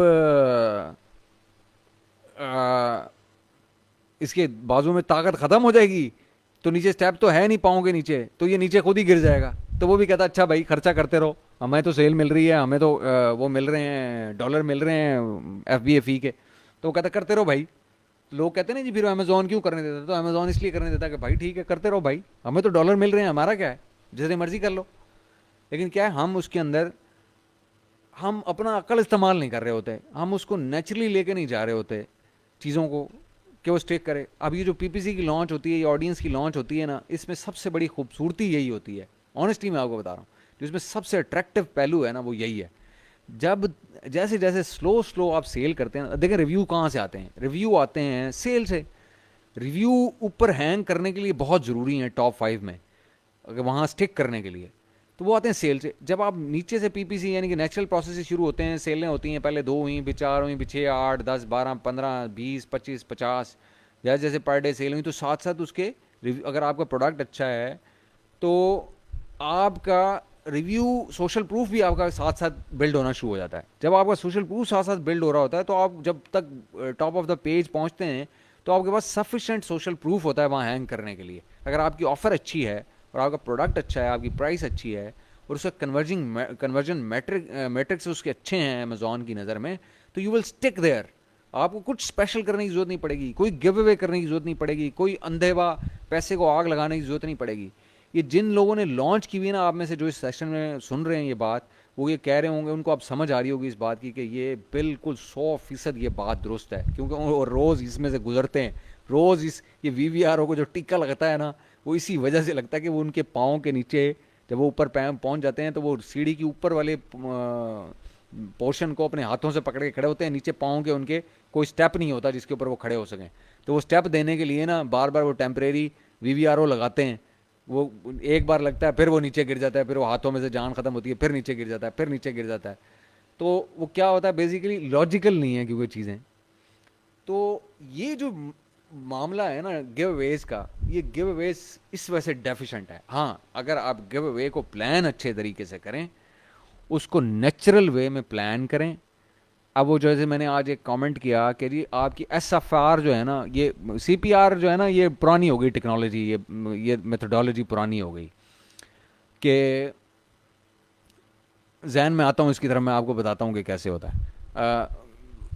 ये जो CPR था ना, ये इररेलेवेंट हो गया। पहली बात तो ये कूपन्स की बेस के ऊपर ये बना हुआ है, ये सबको पता होगा कि जो ये सेरेब्रो प्रोडक्ट रैंक है, ये कूपन, नंबर ऑफ कूपन्स की बेस के ऊपर इन्होंने बनाया हुआ है। इसका फुल प्राइस सेल से कोई ताल्लुक नहीं है। इसीलिए मोस्ट केसेस में ये होता है कि कम CPR, मतलब 400 हो तो आप 300 में भी रैंक हो जाते हैं, या 250 में भी हो जाते हैं बाजू का। खैर उसको जो हम बाद में, वो किसी बड़ा बड़ा लंबा एक डिबेट है, हम उस वक्त किसी और प्रोडक्ट में पढ़ेंगे। तो SFR जो आपका है ना, जो आपकी ब्रांड एनालिटिक्स में है, वो सबसे ऑथेंटिक डाटा है सर्चेस का, नंबर ऑफ सर्चेस का। उसमें मैंने आज कमेंट किया है कि जी लाख से ऊपर का आपका SFR है ना, तो उसको आप अंडर 10 डेज रैंक कर जाते हैं चीज़ को। और ये नॉर्मली ऐसा ही, आप जब मर्जी करके देखेंगे आपको पता चल जाएगा। और जैसे जैसे वो SFR कम होता जाता है, कम से मुराद है कि इम्प्रूव होता रहता है, जैसे BSR की तरह ये भी कम हो तो अच्छा होता है। तो अगर नंबर 1 है, अगर एक SFR है इस वक्त मास्क का है फ़र्ज़ करें, तो मास्क को रैंक करना दुनिया का अजाब तरीन काम है इस टाइम। तो अगर वही 10 लाख हो तो आसान तरीन काम है। तो SFR की बेस के ऊपर ना आपको पता होता है। अब मैं ये कहता हूँ कि जी अगर हर 100,000 के लिए ना, हर 100,000 के लिए मैट्रिक्स एक्सचेंज होते हैं कि आपको कितने गिव अवे करने होते हैं। तो अगर आपका कीवर्ड है जिसकी फर्ज करें वो 25,000 SFR है उसका, या 30,000 SFR है, तो हर लाख से नीचे जो 10,000 है ना, उसके ऊपर एक गिव अवे कर ले। सीधी सी बात, सादा सा फार्मूला आपको बता रहा हूँ। यानी कि लाख है ना तो 10, ठीक है। और यानी कि 10 अगर आप कर रहे हैं, एक मिसाल की बात है, तो नीचे की तरफ आएंगे ना तो ये बढ़ेंगे 10 के लिहाज से। अगर फ़र्ज़ करें लाख के लिए आप 10 करते हैं, तो 90,000 पे ये 11 हो जाएंगे, 80,000 पे ये 12 हो जाएंगे, 70,000 पे ये 13 हो जाएंगे, 60,000 पे 14 हो जाएंगे। इस तरह ये बढ़ता है। ये मुख्तलिफ नीचे का, लेकिन मैं जेनेरिक एक बात कर रहा हूँ। यानी कि इसने नीचे की तरफ बढ़ना है, एक एक गिव ने हर 10,000 के ऊपर SFR के। ऐसे करके ये काम चलता है उस कीवर्ड के लिए, उस स्पेसिफिक कीवर्ड के लिए। मुख्तलिफ सिनेरियोज और भी हैं जिसमें कुछ हम ये जुगाड़ आप क्या लगा रहे हैं साथ उसके, अगर PPC साथ कर रहे हैं तो ये और भी कम हो जाता है, मतलब आपके गिव वेज का नंबर कम हो जाता है। तो ये मुख्तलिफ, ये ना सारी चीज़ें आपको एक्सपीरियंस के साथ आते हैं। ये जब आप एक्सपीरियंस करेंगे, लॉन्चेस करेंगे, तो समझ आएंगी। ऐसे आपको समझ भी नहीं आएंगी, अब आपके ऊपर से गुजर रही होंगी। बहुत सारे जो लॉन्चेस कर चुके हैं ना उनको समझ आ रही होगी, या जो लॉन्च में से गुजर रही हैं वो सुबह कुलिया लगा के देखें, उनको समझ आएगी कि उसके इफेक्ट उनको सामने नजर आएंगे। अच्छा, अब मुझे ये बात आ रही है कि how would it be different when we are ranking with PPC और PPC versus give away. PPC में ये होता है कि जब आप कैंपेन पहले दिन से चलाते हैं ना, तो हमेशा एक बात में ज़हन में रखें, कोई भी कैंपेन ना पहले दिन से, इवन अगर आप सुपर रेलेवेंट आपने की हुई है लिस्टिंग ऑप्टिमाइजेशन, तो वो पहले दिन से नहीं किक ऑफ कर दी होती कैंपेन। एलॉग्रिदम को, जो PPC एलॉग्रिदम है, उसको किक इन करने के लिए 1 से 2 दिन चाहिए होते हैं। वो 1 से 2 दिन आपका जो है ना उस कैंपेन पे, उसके बाद रिजल्ट देना शुरू करता है। एक हफ्ता मैं वैसे नॉर्मली अपने लोगों को कहता हूँ कि 1 हफ्ता दिया करें, उसको छेड़ा ही ना करें कैंपेन को, किसी भी कैंपेन, ऑटो या कम, वो 1 हफ्ता उसको दें अपने रिजल्ट देने के लिए। तो क्या होता है, उस 1 हफ्ते में तो, या 2 दिन में तो आपको पहली सेल नहीं ना आनी, या अगर आ भी गई, आपने बिड कोई बहुत हाई रखी हुई है, तो एक आएगी एक दिन में, फिर अगले दिन 2 हो जाएंगी, क्योंकि आपकी कन्वर्जन होगी तो कन्वर्जन मेट्रिक साथ मिलेंगे, साथ उसमें शो अप प्लेसेस जो आपकी हैं वो बेहतर हो जाएंगी, इंप्रूव हो जाएंगी, चांसेस बेहतर हो जाएंगे, इसलिए आपकी कन्वर्जन भी, क्लिक थ्रू भी बेहतर हो जाएगा, कन्वर्जन भी बेहतर हो जाएगा। अगले दिन 3 आ जाएंगी, फिर 5 आ जाएंगी। जैसे जैसे आपकी कन्वर्जन उस कीवर्ड के ऊपर बेहतर होती जाएगी, आपकी माइलेज नेचुरली ग्रो करना शुरू कर देगी। ऐड की ऐड रैंक इंप्रूव करना शुरू कर, तो नेचुरल तरीके में वो जो है बेसिकली ऊपर जा रहा होगा कीवर्ड कन्वर्जन के मैट्रिक्स में। और जब वो नेचुरली ग्रो कर रहा होगा तो A9 को डाटा पॉइंट्स मिल रहे होंगे। जब डाटा पॉइंट्स उसको मिल रहे होंगे तो उसके लिहाज से आपको नेचुरली रैंक करता है वो स्पॉन्सर्ड कीवर्ड के ऊपर पहले, और फिर उसका इफेक्ट हमने उस दिन डिस्कस किया था कि वो आपके ऑर्गेनिक पे भी ज़्यादा, सेल्स वेलोसिटी और BSR के थ्रू। तो ये चीज़ें जो है ना, इस तरह से वो नेचुरल लगता है। अब गिव अवे बिल्कुल ऐसा नहीं होता। गिव आप पहले दिन से वो कहते हैं जी, हाँ जी, रात को क्वेश्चन होता है आपको कि भाई कितने गिव CPR हैं, वो कहते हैं जी 400 सर, वो कहता है 400, अच्छा यार ऐसे करो, सुबह तुम ना 40 ऑर्डर लगा दो, 50 ऑर्डर से शुरू कर दो MC जो है, चलो जी दे मार 4.5, पहले दिन ही आया ये ठक करके उसने 40 ऑर्डर खड़का दिए एक साइड पे। वो अगले दिन आया उसने कहा ये एक और 40 लगा दो। अच्छा फिर दूसरी ऐसी कोई नाकाम हमारी अकल है कि हम वो 8 दिन एक जैसे ही ऑर्डर लेते रहते हैं। किसी दिन 40 ले लिए, कि अगले दिन 39 ले लिए, उससे अगले दिन 42 ले लिए। अब वो क्या क्या आपने क्या पागल समझा हुआ है A9 को या अमेजोन को, $1 ट्रिलियन कंपनी को? क्या आप उसको रोज़ एक फीते के ऊपर रख के, फुट्टा रख के उसके ऊपर डेली ऑर्डर दिए जा रहे हैं कि हाँ आज 39, कल 40, फिर 41, ऐसे? ओ भाई वो नेचुरल एलिमेंट तो छोड़ें उसके लिए कि कोई ग्रो करता है। ग्रो कैसे करता है? ग्रो होता है कि पहले दिन कम, उससे अगले दिन ज़्यादा, फिर उससे अगले दिन ज़्यादा। इम्प्रूव कर रहे हैं, होते हैं। कन्वर्जन आपकी बेहतर होनी चाहिए। आप क्या करते हैं जी, पहले दिन आपने 40 लगाए थे, अगले दिन कहते हैं यार 40 तुमने लगा दिए हैं, रैंक बहुत ज़्यादा इंप्रूव हो रहा है, चलो कम आज 35 कर लेते हैं। वो अगले दिन आप 35 कर लेते हैं। वो आप फुद्दू लगाते हैं A9 को। अच्छा उससे अगले दिन आप देखते हैं वो यार रैंक उस तरह नहीं बढ़ा जैसे बढ़ना चाहिए था 35 के ऊपर, चलो आज 45 कर देते हैं। वो पिछले की कसर निकालते हैं। अब वो A9 कहता है कि यार मशीन लर्निंग मॉडल ही सही, लेकिन वो इतना तो गया गुजरा वो भी मॉडल नहीं है मशीन लर्निंग का उसके, कि वो समझ ही ना सके कि साइंस चल क्या रही है। वो इतने बड़ी कंपनी को बिलियंस ऑफ डॉलर्स की सेल करके दे रहा है वही एल्गोरिथम जो है, और आप उसको फुदू लगा रहे हैं।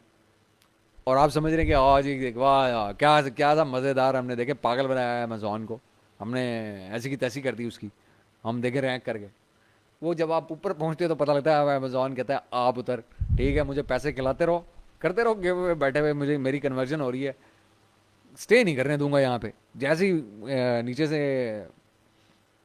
आपके सोशल प्रूफ कम होते हैं, जैसे आपकी वो कुव्वत बाजू कम होती है, आप गिव अवे कम करते हैं, वो कहते हैं चल नीचे, चल नीचे, नीचे पुश करता है। जैसे वो सांपों वाली नहीं होती थी गेम एक लूडो के ऊपर, याद है आपको किसी को कि वो जब ऊपर पहुंचते थे वो एक सांप का मुंह होता था, पता लगता था वो ऊपर से नीचे आ गए, चलो जी सीधे, फिर नए सिरे से चलो जी। फिर वैसे ही अगले दिन फिर गिव अवे करो, फिर VVRO लगाओ जी, ओ जी VVRO ये है जी, वो VVR। अच्छा फिर आप वहाँ सांप के मुंह पे पहुंचे, सांप ने फिर आपको नीचे फेंक दिया उठा के, है कि नहीं? ऐसे होता था ना कि वो लूडो में भी बच्चों के साथ क्वारंटीन में मैंने बड़ी खेली है तो मुझे आइडिया है। तो मकसद कहने का ये है कि बात को लॉजिकली समझें, खुदा के वास्ते अपने दिमाग को खोलें और चीज़ों को समझें। हम ठीक है, हम अमेज़ॉन में हम बिल्कुल अनाड़ी हैं, अनाड़ी से मुराद है हम जनरली जब आते हैं सीख रहे होते हैं, लेकिन ये बेसिक लॉजिक लॉजिक की चीज़ें तो समझ आनी चाहिए हमें यार। ये बातें तो हमें समझ आनी चाहिए कि जो लॉजिक है यार। अब वो क्या होता है कि अब लॉन्चिंग, अब वो कहते हैं लॉन्च और रैंकिंग हमसे डिस्कस ना करें, हम सिर्फ एक फलाने ग्रुप में करेंगे अपने स्टूडेंट्स के, या कहीं और नहीं करेंगे। वो भाई क्यों क्यों नहीं होगा? सकता कौन सी ऐसी उसके अंदर कोई कौन सी ऐसा कोई क्या कहना चाहिए, कोई ऐसा कोई उसमें स्टेट सीक्रेट है कोई, या जो लोगों को नहीं पता पहले से, या क्या कहानी है उसकी जो आप उनको नहीं, उनको लॉजिक नहीं सिखाना चाहते, बस कहते हैं जो मैंने कह दिया है वो ठीक है, बस सवाल नहीं करना इसको। ऐसा नहीं होता भाई। आप मेरे से लोग सवाल करते हैं, मुझे कहते हैं जी रिजवान भाई ये फलाना था आपने ऐसा कर दिया, अब ऐसा होता, मैं जवाब देता हूँ उनको, देता हूँ ना, क्योंकि भाई मैं किसी बंदे को कह रहा हूँ कि खुदा के वास्ते ये काम करो, वो कहता है जी क्यों करूँ? तो जब तक मैं उसको लॉजिक से कन्विंस नहीं करूँगा तो वो नहीं करेगा। और एक अक्लमंद और जी शऊर आदमी को वो करना भी नहीं चाहिए। हकीकत भी यही है, मैं भी हूँ तो मैं भी ना करूँ, क्योंकि भाई मैं ये कहूँ मैं 40 साल मैंने धक्के तो नहीं खाए यार, मैंने बच्चे बड़े कर लिए हैं, मेरे बाल सर के सफ़ेद हो गए हैं, तो कुछ मेरी अपनी सोच भी है। और मुझे एक बंदा कहता है कि जी नहीं क्योंकि तुम्हें ये कह दिया है तो तुम बस ये करो, तो मैं मेरे जहन में भी तो कोई क्वेश्चन होते हैं ना कि यार ऐसा होना चाहिए कि ऐसा होना चाहिए कि नहीं होना चाहिए, अगर ऐसा होगा तो क्या होगा, ऐसा होगा तो क्या होगा। तो बंदे के जहन में क्वेश्चंस तो आते हैं।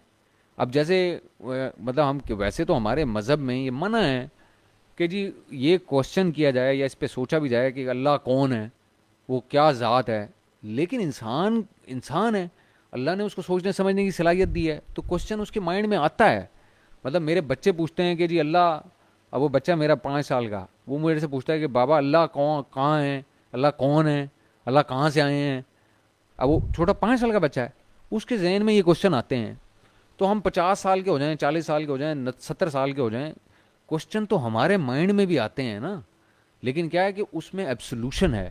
हमें कहा गया कि जी बस जो तुम्हें कहा वो कर लो। वो खुदा की बात में तो ये बात समझ में आती है, अल्लाह की बात में या नबी की बात में तो ये बात समझ में आती है, लेकिन नाउज़ुबिल्लाह मिन ज़ालिक। मैं तो कोई पैगंबर नहीं हूँ, या हम जो बाकी सारे लोग हैं, जितने मर्जी हम बड़े तवंगर हो जाएं, जितनी मर्जी हमारे पास दौलत हो जाए, जितने बड़े सक्सेसफुल हो जाएं, लेकिन हम कोई पैगंबर तो नहीं है। हमारा तो काम यही है ना कि हम, लोग हमसे सवाल, अगर हम कोई बात कहते हैं, लोग हमसे सवाल करते हैं, हम उसको जवाब दें, जैसे अकाउंटेबल रहें उनके सामने, कि हम उन्हें क्यों कह रहे हैं कि भाई उनका अगर हज़ारों डॉलर का पैसा है। एक मिसाल की बात है, एक बंदा मेरे पास आया, मेरा क्लाइंट, उसने मुझे कहा कि जी रिजवान ज़फ़र, तुमने मेरे से 50,000 डॉलर का बजट मांगा, अब मुझे पहले तो ये बताओ ये 50,000 डॉलर लगेगा कहाँ कहाँ। तो इस मंतक के तहत तो मुझे उसको जवाब ही नहीं देना चाहिए। मैं उसे कहूँ कि नहीं, बस क्योंकि मैंने कह दिया है कि 50,000 डॉलर लगेगा, तो तुम कौन होते हो मेरे से पूछने वाले।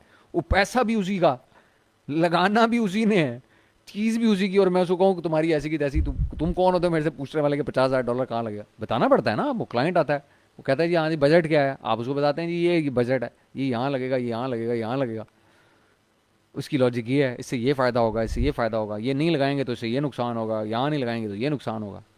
बंदों को एक्सप्लेन करना पड़ता है, क्लाइंट्स को एक्सप्लेन करना पड़ता है। तो जो भी क्वेश्चन आपके जहन में आते हैं उनके जवाब लॉजिकल होने चाहिए। जब वो लॉजिकल आंसरिंग आपकी होती है, आप जिस मर्जी पोजीशन पे बैठे हुए हों, जूनियर को समझा रहे हों, बिगिनर को समझा रहे हों, इंटरमीडिएट लेवल के बंदे को, एडवांस लेवल के बंदे को, आपको लॉजिक से चीज़ समझानी चाहिए। अब मैं अपने बच्चे को समझाता हूँ ना कि आज मैंने उसको बताया, शाम को वो बैठा था मेरे साथ, रात को डिनर के बाद, तो मैंने उसको कहा कि अब बेटा आप आइसक्रीम खाते हैं? हाँ जी खाते हैं जी। उसने कहा, मैंने कहा आइसक्रीम स्कूप होता है? हाँ जी हाँ, होता है। मैंने कहा चल लिखे हैं आइसक्रीम स्कूप अमेज़ॉन के सर्च बार में, उसने लिखा है आइसक्रीम स्कूप। मैंने उसको कहा बेटा अब आप ये देख सोचें कि आइसक्रीम स्कूप आपने जो देखे ऑब्ज़र्व किए हैं वो किस चीज़ के बने होते हैं। उसने कहा जी बाबा स्टील के होते हैं। मैंने कहा चलें फिर इसके साथ जो है ना लिखें आगे, देखें उसके बाद क्या शो होता है रिजल्ट्स के ऊपर। उसने लिखा आइसक्रीम स्कूप स्टेनलेस स्टील। मैंने उसको कहा, मैंने कहा अच्छा अब ये भी आपने लिख लिया, अब फ़र्ज़ करें आपने कोई ऐसा आइसक्रीम स्कूप लेना है जो आप चाहते हैं कि वो रस्ट फ्री हो, उसको कभी रस्ट ना लगे, तो आप क्या करेंगे? तो उसने कहा जी बाबा मैं लिखूँगा रस्ट फ्री, या इस तरह की कोई चीज़ उसके साथ ऐड करूँगा। तो मैंने कहा चलो आप ऐसे लिखें कि ice cream scoop stainless steel rust free.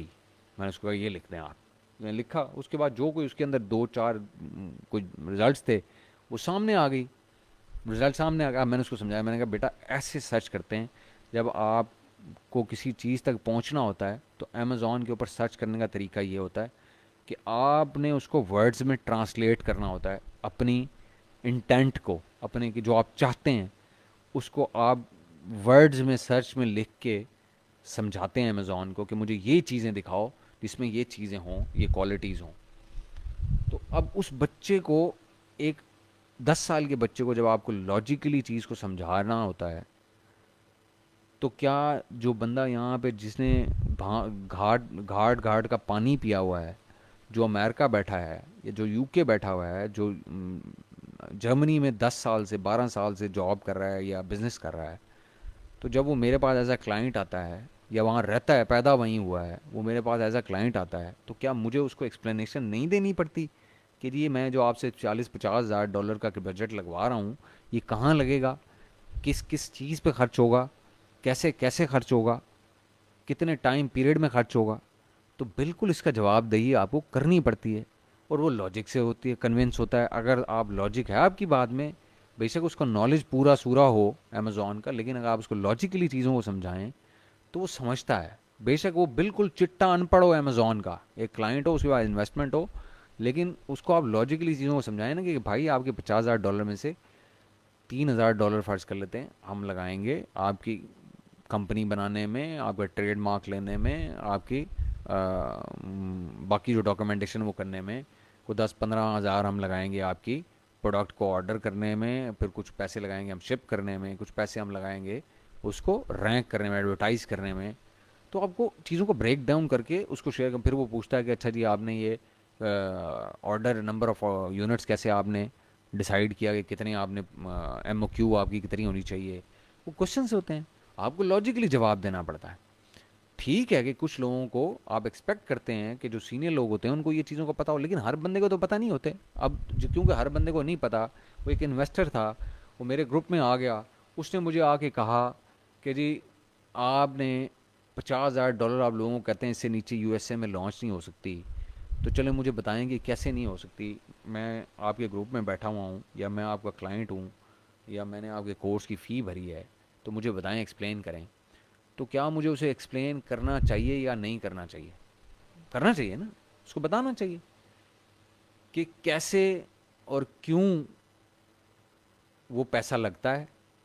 वो बेशक चिट्टा अनपढ़ है, वो इन्वेस्टर है, उसके पास पैसा था, लेकिन उसको ये तो उसका राइट है ना कि वो पैसा लगा रहा है, तो वो पूछे कि मैं कहाँ लगा रहा हूँ। तो बस ये लॉजिक, अब हर चीज़ की लॉजिक के ऊपर अगर आप बेसिक्स के ऊपर काम आप अच्छा करें, तो आपके लिए उसको स्केल करना या उसमें कामयाब होना कोई मुश्किल नहीं है। अच्छा, अब एक मैं बात यहाँ करता हूँ, मैं उस दिन कहना चाहता था लेकिन मैं नहीं कह सका, मैं आज कह देता हूँ। जो वीएज होते हैं ना, खुदा के वास्ते, मैंने उस दिन कहा था कुछ अर्सा पहले कि प्लीज़ अपनी चीज़ें जो हैं इन ऑर्डर करें। अगर आपने वीए में कैरियर बनाना है इसको और आगे लेके चीज़ों को चलना है, वो क्या है मैं आपको अभी 1 मिनट में बताता हूँ कि वो कौन कौन से बेसिक एलिमेंट्स हैं जिनको आपको आज से काम कर लेना चाहिए जो भी वीए की सर्विसेज दे रहे हैं।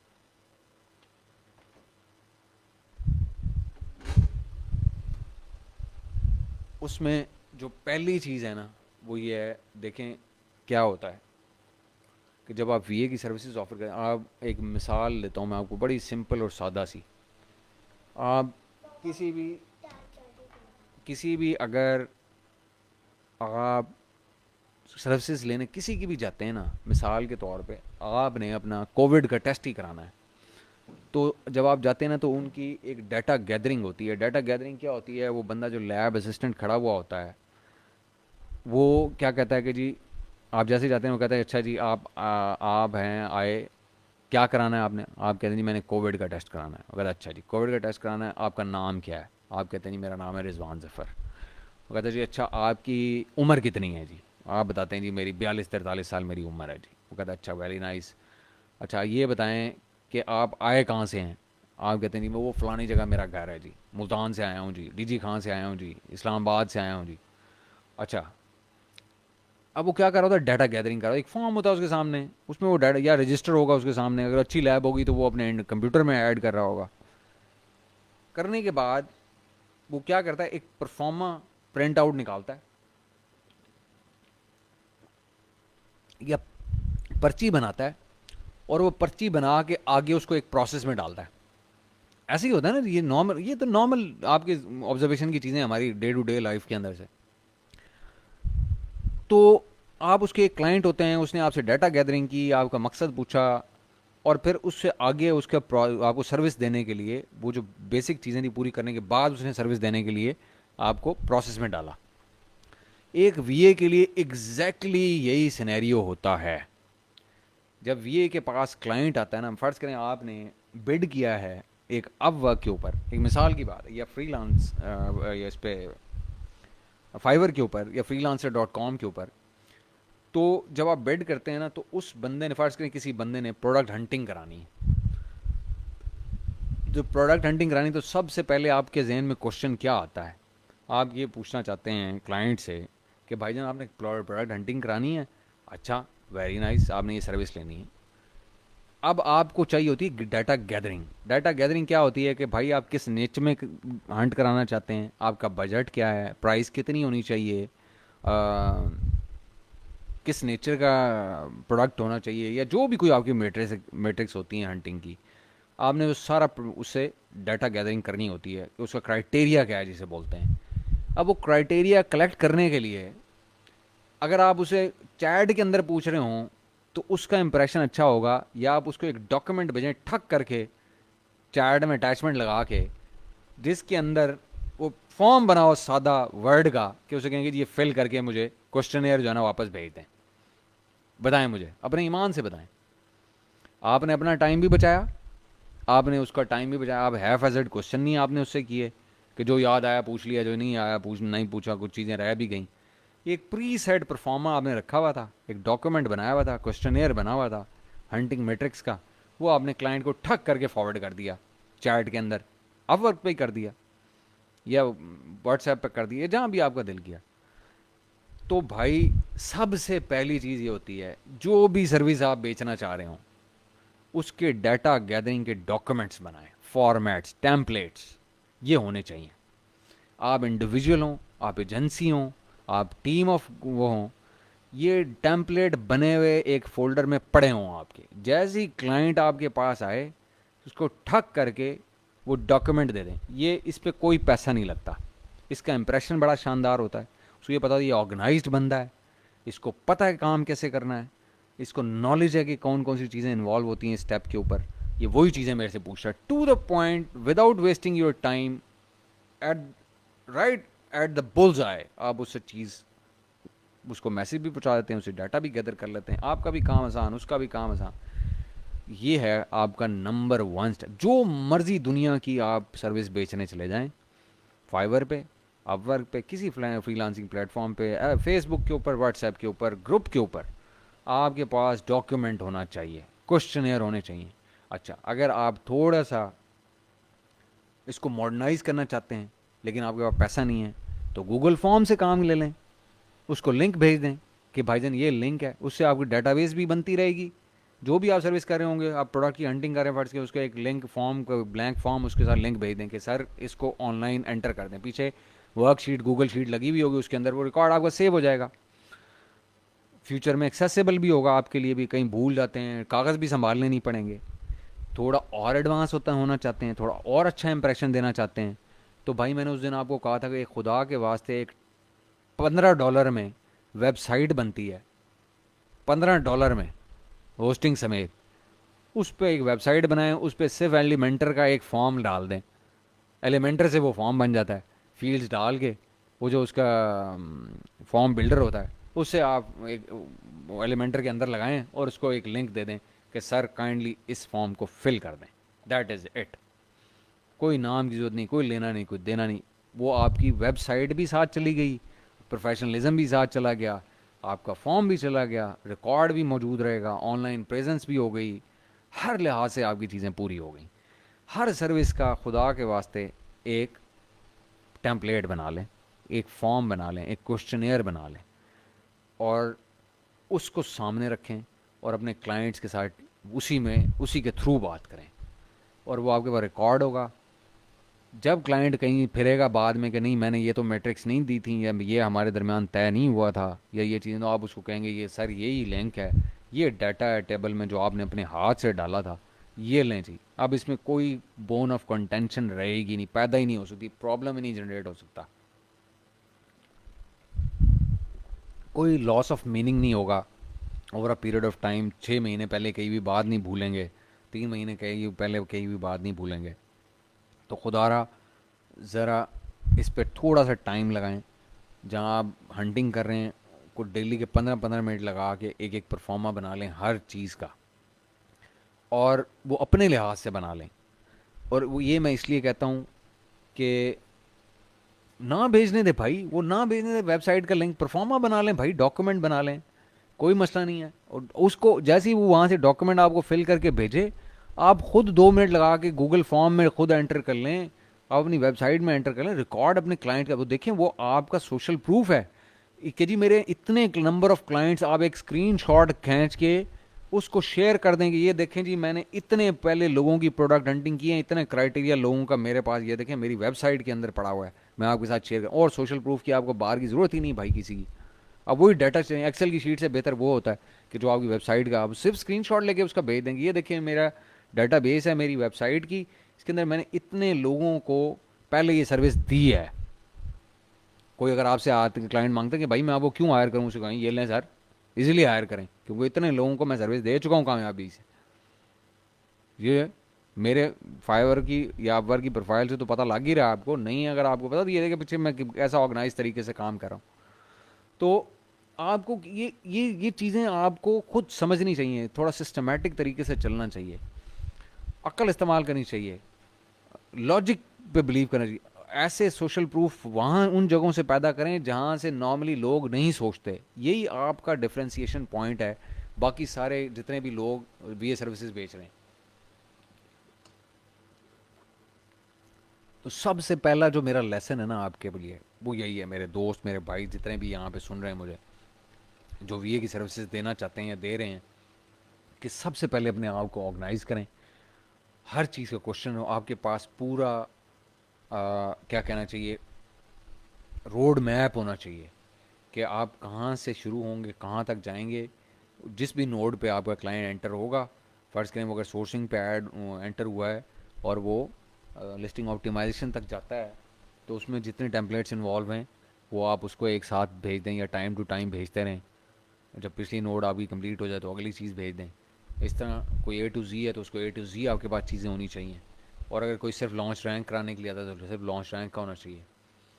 तो इस तरह, और उसमें जो चीज़ें लॉन्च रैंक करने के लिए आपकी जो रिक्वायरमेंट्स होती हैं, जैसे आपको फेसबुक के पेज की एडमिन एडमिन एडमिन रोल चाहिए होता है, आपको बिजनेस मैनेजर चाहिए होता है जिसके पीछे कार्ड लगा हुआ हो, उसके लॉगिन पासवर्ड होते हैं, आपको पिक्सल 5 मी चाहिए होता है, आपको मैनी चैट चाहिए होता है, आपको रैंकिंग के दरमियान आपका एस 10 चाहिए होता है।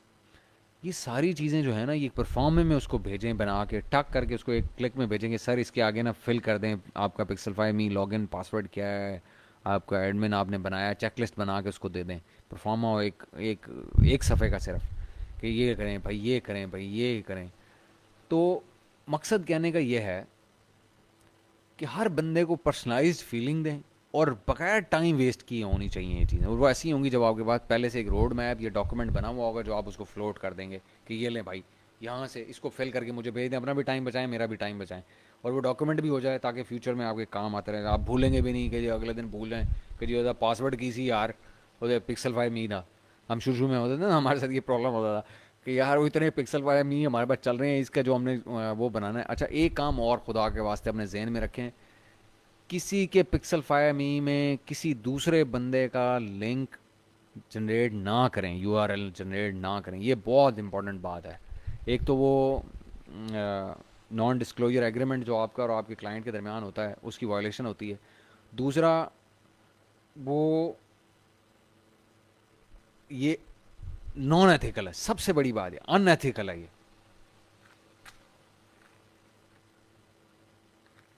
जब आप एक क्लाइंट के अकाउंट में इस तरह का काम करेंगे ना, कोई यूआरएल जनरेट करेंगे, तो वो ये सोचेगा ये अगर किसी का मेरे पास जनरेट कर रहा है या मेरा किसी के पास करके दे रहा है, तो इसकी एथिक्स क्या है, इसकी बिजनेस एथिक्स क्या है। उमर उमर ज़रा रूड, ये अपना रूड कीवर्ड वाला क्वेश्चन ज़रा दोबारा काइंडली वो कर दें, ड्रॉप, मेरे जहन से निकल गया कि क्या था क्वेश्चन। अच्छा, तो आप अपनी एथिक्स, बिजनेस एथिक्स के ऊपर भी काम करें। आप उस आपने तो नहीं ना पिक्सल 5 मी का वो $10 भरने, आपने तो नहीं भरने ना, उसने भरने हैं। तो उससे कहें सर ये रिक्वायरमेंट है, काइंडली काइंडली दें। जो रिक्वायरमेंट्स हैं वो रिक्वायरमेंट्स हैं, वो उसको कहें ये आपको देनी पड़ेंगी। Q4 की लॉन्च ज़रूर करें, क्यों ना करें। Q4 की लॉन्च करने के भी बड़े तरीके हैं, वो मैंने बताया। थर्ड पार्टी लॉजिस्टिक्स कंपनीज को यूज़ करें, क्यों नहीं करते आप, क्यों घबराते हैं उसको। थोड़ी कॉस्ट बढ़ जाएगी, थोड़ी हैसल बढ़ जाएगी, लेकिन बिल्कुल यूज़ करना चाहिए यार उसको। दुनिया के काम तो नहीं ना रुक गए, अमेजोन तो नहीं बंद हो जाएगा ना यार शिपमेंट्स पे अगर कैप लग गई है तो। ठीक है, मुश्किल है कि एक चैलेंज है, एक प्रॉब्लम आ गया, उसका सोल्यूशन ढूंढे। मैंने एक पोस्ट उसके ऊपर डाली थी, 3 4 चीज़ें मैंने उसके अंदर आपको डिस्कस की थी कि ये पॉसिबिलिटीज़ हैं, इसको अपने साइड एंगल, अपनी साइड पे देखें, अगर आप इसमें से कोई बेटरमेंट कर सकते हैं तो बिल्कुल करें। वो एक पोस्ट मेरी पड़ी हुई है इसके ऊपर। ये 2 टैब अगर ना होता तो, जैसे अब ख़त्म हो गया है, जैसे आप आज आपको पता लग ही गया होगा, तो या लिमिटेड हो गया है, तो आखिर दुनिया ने बाकी भी तो बेचना है ना, तो वो हम बेचें बिल्कुल उसको, वो चीज़ों को सोल्यूशन निकालें। Q4 लॉन्च ज़रूर करें, मैं तो कहता हूँ होनी चाहिए। अगर आपने हर चीज़ का बंदोबस्त कर लिया है, स्टॉक भी मौजूद है, लिस्ट भी बनी हुई है, अकाउंट भी रेडी है, सब कुछ ठीक है, तो ज़रूर करें Q4 लॉन्च, क्यों ना करें। तो VAs के लिए मैं ये कहूँगा कि ऑर्गेनाइज रहें और एथिकल रहें। ये दो बहुत इंपॉर्टेंट चीज़ें। और हमेशा अपने अपने क्लाइंट के साथ ऑनेस्ट रहें। अब मेरे पास टाइम नहीं होता ना, तो मेरे कुछ क्लाइंट्स हैं तो मैं उनको क्लियर कट उनको बताता हूँ कि आई एम सॉरी, मैं मैनेज नहीं कर सका आपका टाइम। लेकिन फिर उसको जो बाद जो मैं डेडलाइन देता हूँ ना उनको, अगर एक मैं मिस कर देता हूँ किसी वजह से, तो फिर मैं दूसरी टाइम डेडलाइन कभी मिस नहीं करता। मेरी कोशिश ये होती है कि मैं उसको बिल्कुल मिस ना करूँ। उसके लिए भले जो मुझे खुद बैठ के रात को क्यों ना काम करना पड़ेगा, टीम फ्री नहीं है तो मैं उसको कोशिश ये होती है कि वो करूँ। हाँ, कुछ ऐसे मेरे यार दोस्त हैं जो मतलब मेरे क्लाइंट भी हैं और यार दोस्त भी हैं, वो उनकी मेहरबानी है कि वो बर्दाश्त कर लेते हैं मुझे, कि मैं वादा करता हूँ कि अभी हो रहा है और वो नहीं होता तो वो चुप कर जाते हैं कि कोई बात नहीं, वो या ख्याल कर लेते हैं मेरा।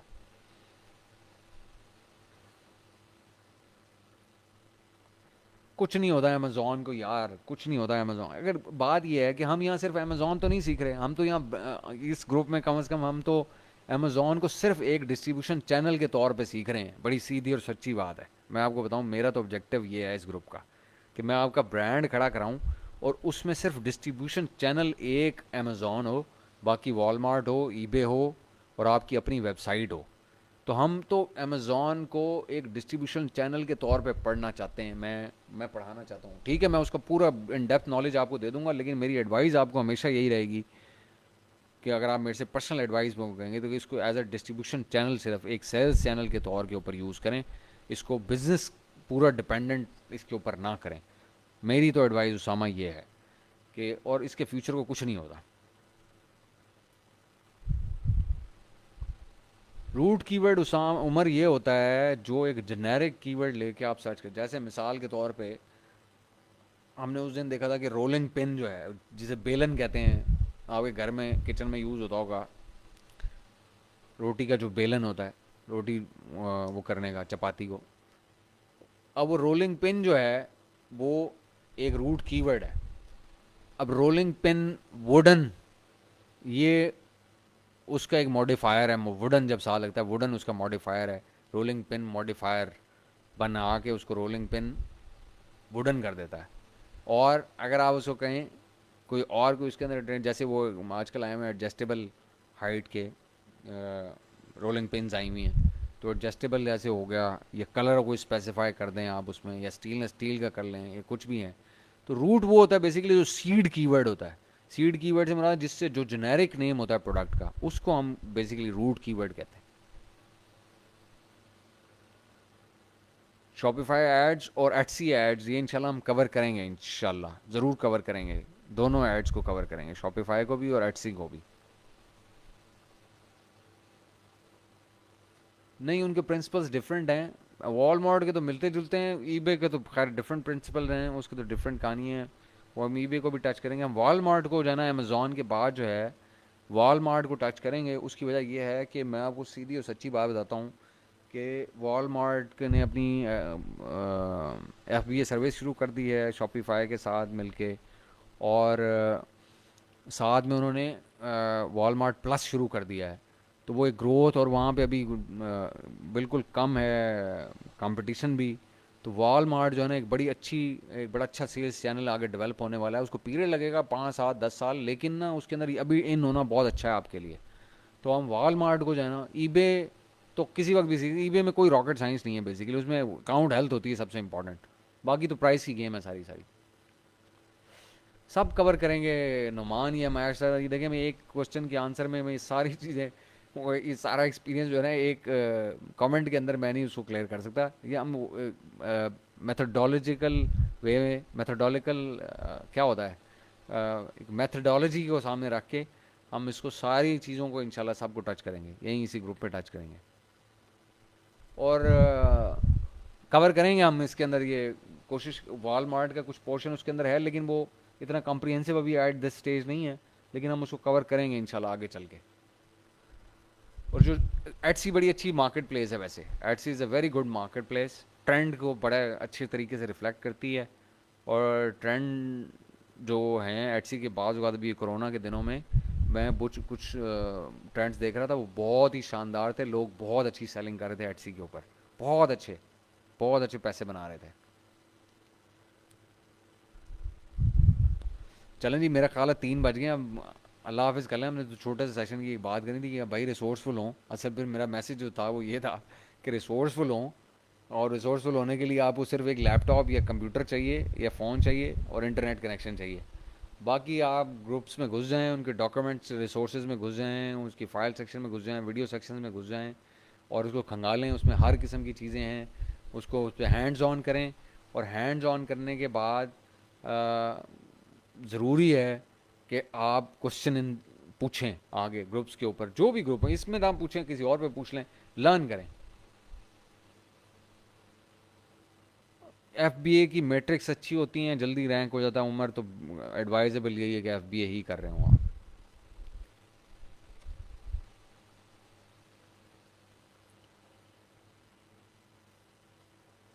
तो ये है जी आज का ये 1.5 घंटा हमने इसी काम के ऊपर, पहले 1 घंटा पहले इससे भी बोले, अब 1.5 घंटे का ये भी हो गया। तो ये है जी सारी मामला। तो मुझे असल में ना मैसेज आ रहे थे लोगों के, वो जो नए जो बेचारे ग्रुप में लोग हैं, और वो कह रहे हैं जी हम लर्न करें, तो वो यही हम मुझे कहते हैं कि जी सर हम हमारे पास टूल्स भी नहीं है, हमारे पास सेलर सेंट्रल भी नहीं है। तो मैंने कहा एक सेशन कर लेते हैं कि उनको हम थोड़ा सा डायरेक्शन देते हैं कि यार कुछ कर लें। हमारे पास इब्राहिम, हम मैंने उस दिन एक्सप्लेन किया था कि ईओ का पोर्टल वैसा नहीं होगा जैसे कि बाकी जो है ना पोर्टल्स हैं। हम मॉड्यूलर स्ट्रक्चर होगा, अगला मॉड्यूल उस वक्त तक अनलॉक नहीं होगा जब तक पिछले क्विज और केस स्टडी जो real time Amazon case studies हैं वो क्लियर नहीं होंगी, अगला मॉड्यूल जो है वो अनलॉक नहीं होगा। और वो उसी में मार्किंग्स होंगी और उसकी बेस के ऊपर अगला मॉड्यूल खुलेगा, फिर अगला मॉड्यूल खुलेगा, फिर अगला मॉड्यूल, इस तरह करके सारे मॉड्यूल्स खुलेंगे। और एंड पे फिर सर्टिफिकेशन आपको लाओगी। वो ऐसे नहीं होगा कि जी 300 घंटे की वीडियो इकट्ठी मिल जाए और दे मार 4.5 का आपको मैं कहूँगा जी अपने हफ्ते में जाके कवर कर लो, बात ठीक है, $250 पूरे हो गए। ये नहीं करेंगे हम, इंशाल्लाह घर तक छोड़ के आएंगे, आपको सर्टिफिकेशन प्रॉपर तरीके से कराएंगे उसकी।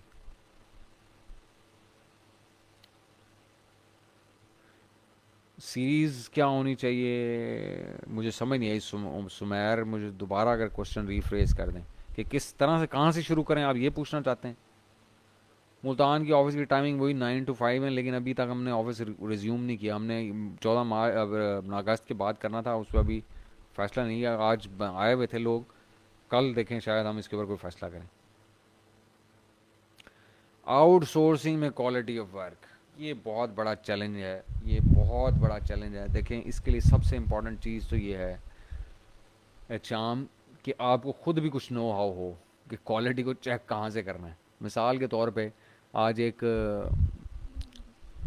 किसी ने ग्रुप के किसी मेंबर ने मेरे साथ अपनी लिस्टिंग शेयर की और कैटेगरी लिस्टिंग रिपोर्ट मेरे साथ शेयर की, और मैंने उसको 10 मिनट में बता दिया मेरे ख्याल में देख के कि ये चीज़ें इम्प्रूव होने वाली हैं।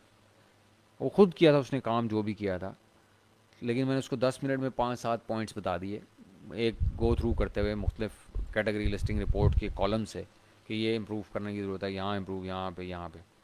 तो उसके लिए ना आपको यानी कि उसको समझाने का मकसद ये है कि आउटसोर्स भी अगर आप किसी को करते हैं काम, तो आपको जो सबसे पहली चीज़ जो पता होनी चाहिए ना वो ये है कि आपको पता होना चाहिए काम है क्या, और उसमें वो कौन से चेक पॉइंट्स हैं जो आपने जिन पे टेस्टर लगाना है। जैसे वो होता है ना कि जब आप एक कोई स्टेक बना रहे होते हैं, तो वो जो थर्मामीटर होता है वो किस पॉइंट पे लगा होना चाहिए, जहाँ सबसे ज़्यादा गोश्त होता है, थिकनेस सबसे ज़्यादा होती है, तो वहाँ पे आप वो थर्मामीटर लगाते हैं कि अंदर तक आपको पता चले कि अंदर तक वो स्टेक जो है वो पक गया है। तो ये वो आपको ना इस तरह कुछ चेक पॉइंट नोड्स बनानी पड़ेंगी, डिसाइड करनी पड़ेंगी कि क्वालिटी ऑफ वर्क को इंश्योर करने के लिए। और इसी तरह से टेस्ट होता है जिसे हम जो लोग जॉब करते हैं उनको ये चीज़ें बड़े अच्छे तरीके से पता होती हैं कि उनके बॉसेस किन किन चीज़ों को देखते हैं जब वो कोई रिपोर्ट लेके जाते हैं या कोई डाटा उनके साथ शेयर करते हैं या फाइल शेयर करते हैं। वो वहाँ जब जैसी बॉस के सामने चीज़ जाती है ना, तो वो बॉस उसमें देख के 4 चीज़ें आपसे क्वेश्चन करता है। वो जो 4 चीज़ों को क्वेश्चन कर रहा होता है ना बेसिकली वो उसके चेक नोट्स होते हैं। तो आपको ना ये over over a period of time ये पता चलते हैं, और वो पता चलते हैं जब आप उसमें से प्रैक्टिकली हैंड्स ऑन करके गुजरते हैं। मिसाल के तौर पे अब हमारे पास क्लाइंट्स आते हैं ना, तो वो पता है क्या करते हैं, वो ये करते हैं कि जी हमें काम पकड़ाते हैं, तो उस तकरीबन 60-70% ऑफ द टाइम उनको पता ही नहीं होता कि ये काम है क्या और इसको कैसे करना है और ये कैसे होगा या इसको चेक कैसे करना है। तो हम जो उन्हें करके देते हैं ना वो कहते हैं बस ये बेहतरीन काम है, तो वो हमारी बात पे बिलीव कर लेते हैं। लेकिन एक अच्छा ये करता है कि अपने क्लाइंट को एजुकेट भी साथ करता है कि जी ये चीज़ जो है ना इंपॉर्टेंट होती है, और ये देखें हमने ये काम में इस चीज़ का ख्याल रखा है, वो उसको एजुकेट करता है। अंडर प्रिविलेज के लिए हमने डिसाइड किया है कि हम कोई 5 लोग जो है ना, यानी कि 25%, हमने 20 का प्रोग्राम में 5 लोग हम अंडर प्रिविलेज के लिए ऐड करेंगे। और यानी कि 25 कर देंगे उसको। और वो किस क्राइटेरिया के ऊपर करेंगे ये भी हमने डिसाइड नहीं किया। बड़ी सीधी और सच्ची बात है।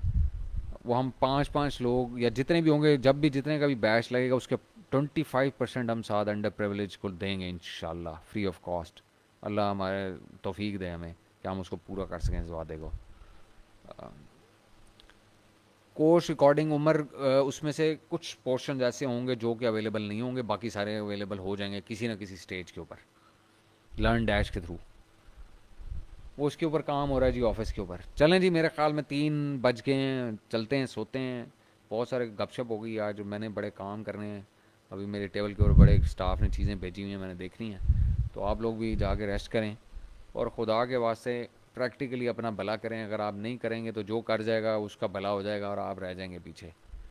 तो बस यही मैं यही कहना चाहता था इसके सेशन में से। और अगर कोई किसी को कोई चीज़ रह गई होगी तो हम बाद में डिस्कस कर लेंगे। हाँ, ये बहुत अच्छा क्वेश्चन है मंजर के जी। हमें प्राइस कैसे करना चाहिए सर्विसेज के ऊपर? देखें, मैं आपको बड़ा ऑनेस्ट सी बात बताता हूँ कि आप प्राइस जो है ना वो मार्केट डिक्टेट करती है।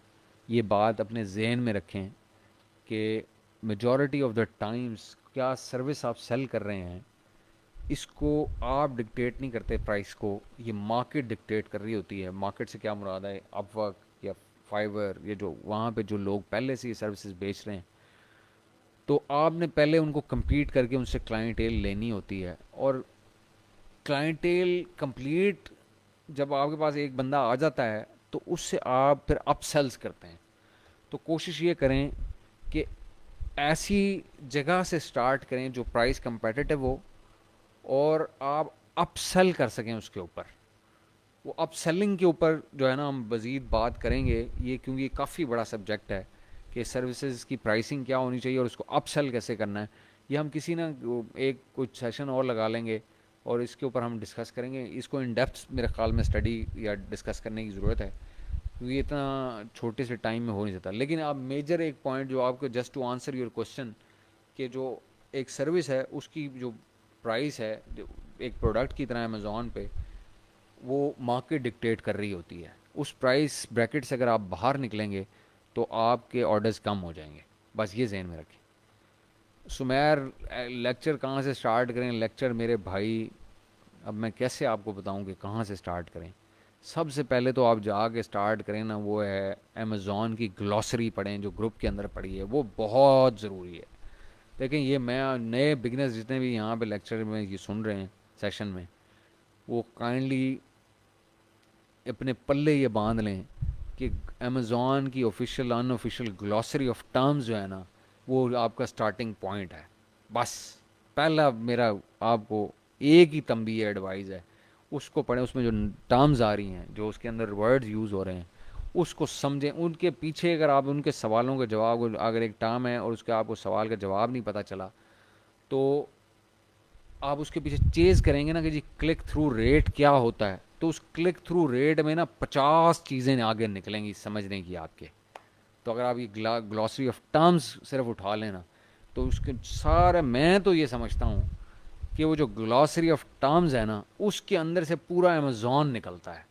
वो जो अपेंडिक्स होता है ना, यानी कि एंड में जो इंडेक्स होता है किसी भी किताब के, कि जिसके अंदर जो टर्म्स यूज़ हुई हैं वो क्या क्या हैं और उनकी डेफिनेशंस दी होती हैं, तो वो जो इसी तरह अमेज़ॉन की भी एक ग्लॉसरी है, एक इंडेक्स है।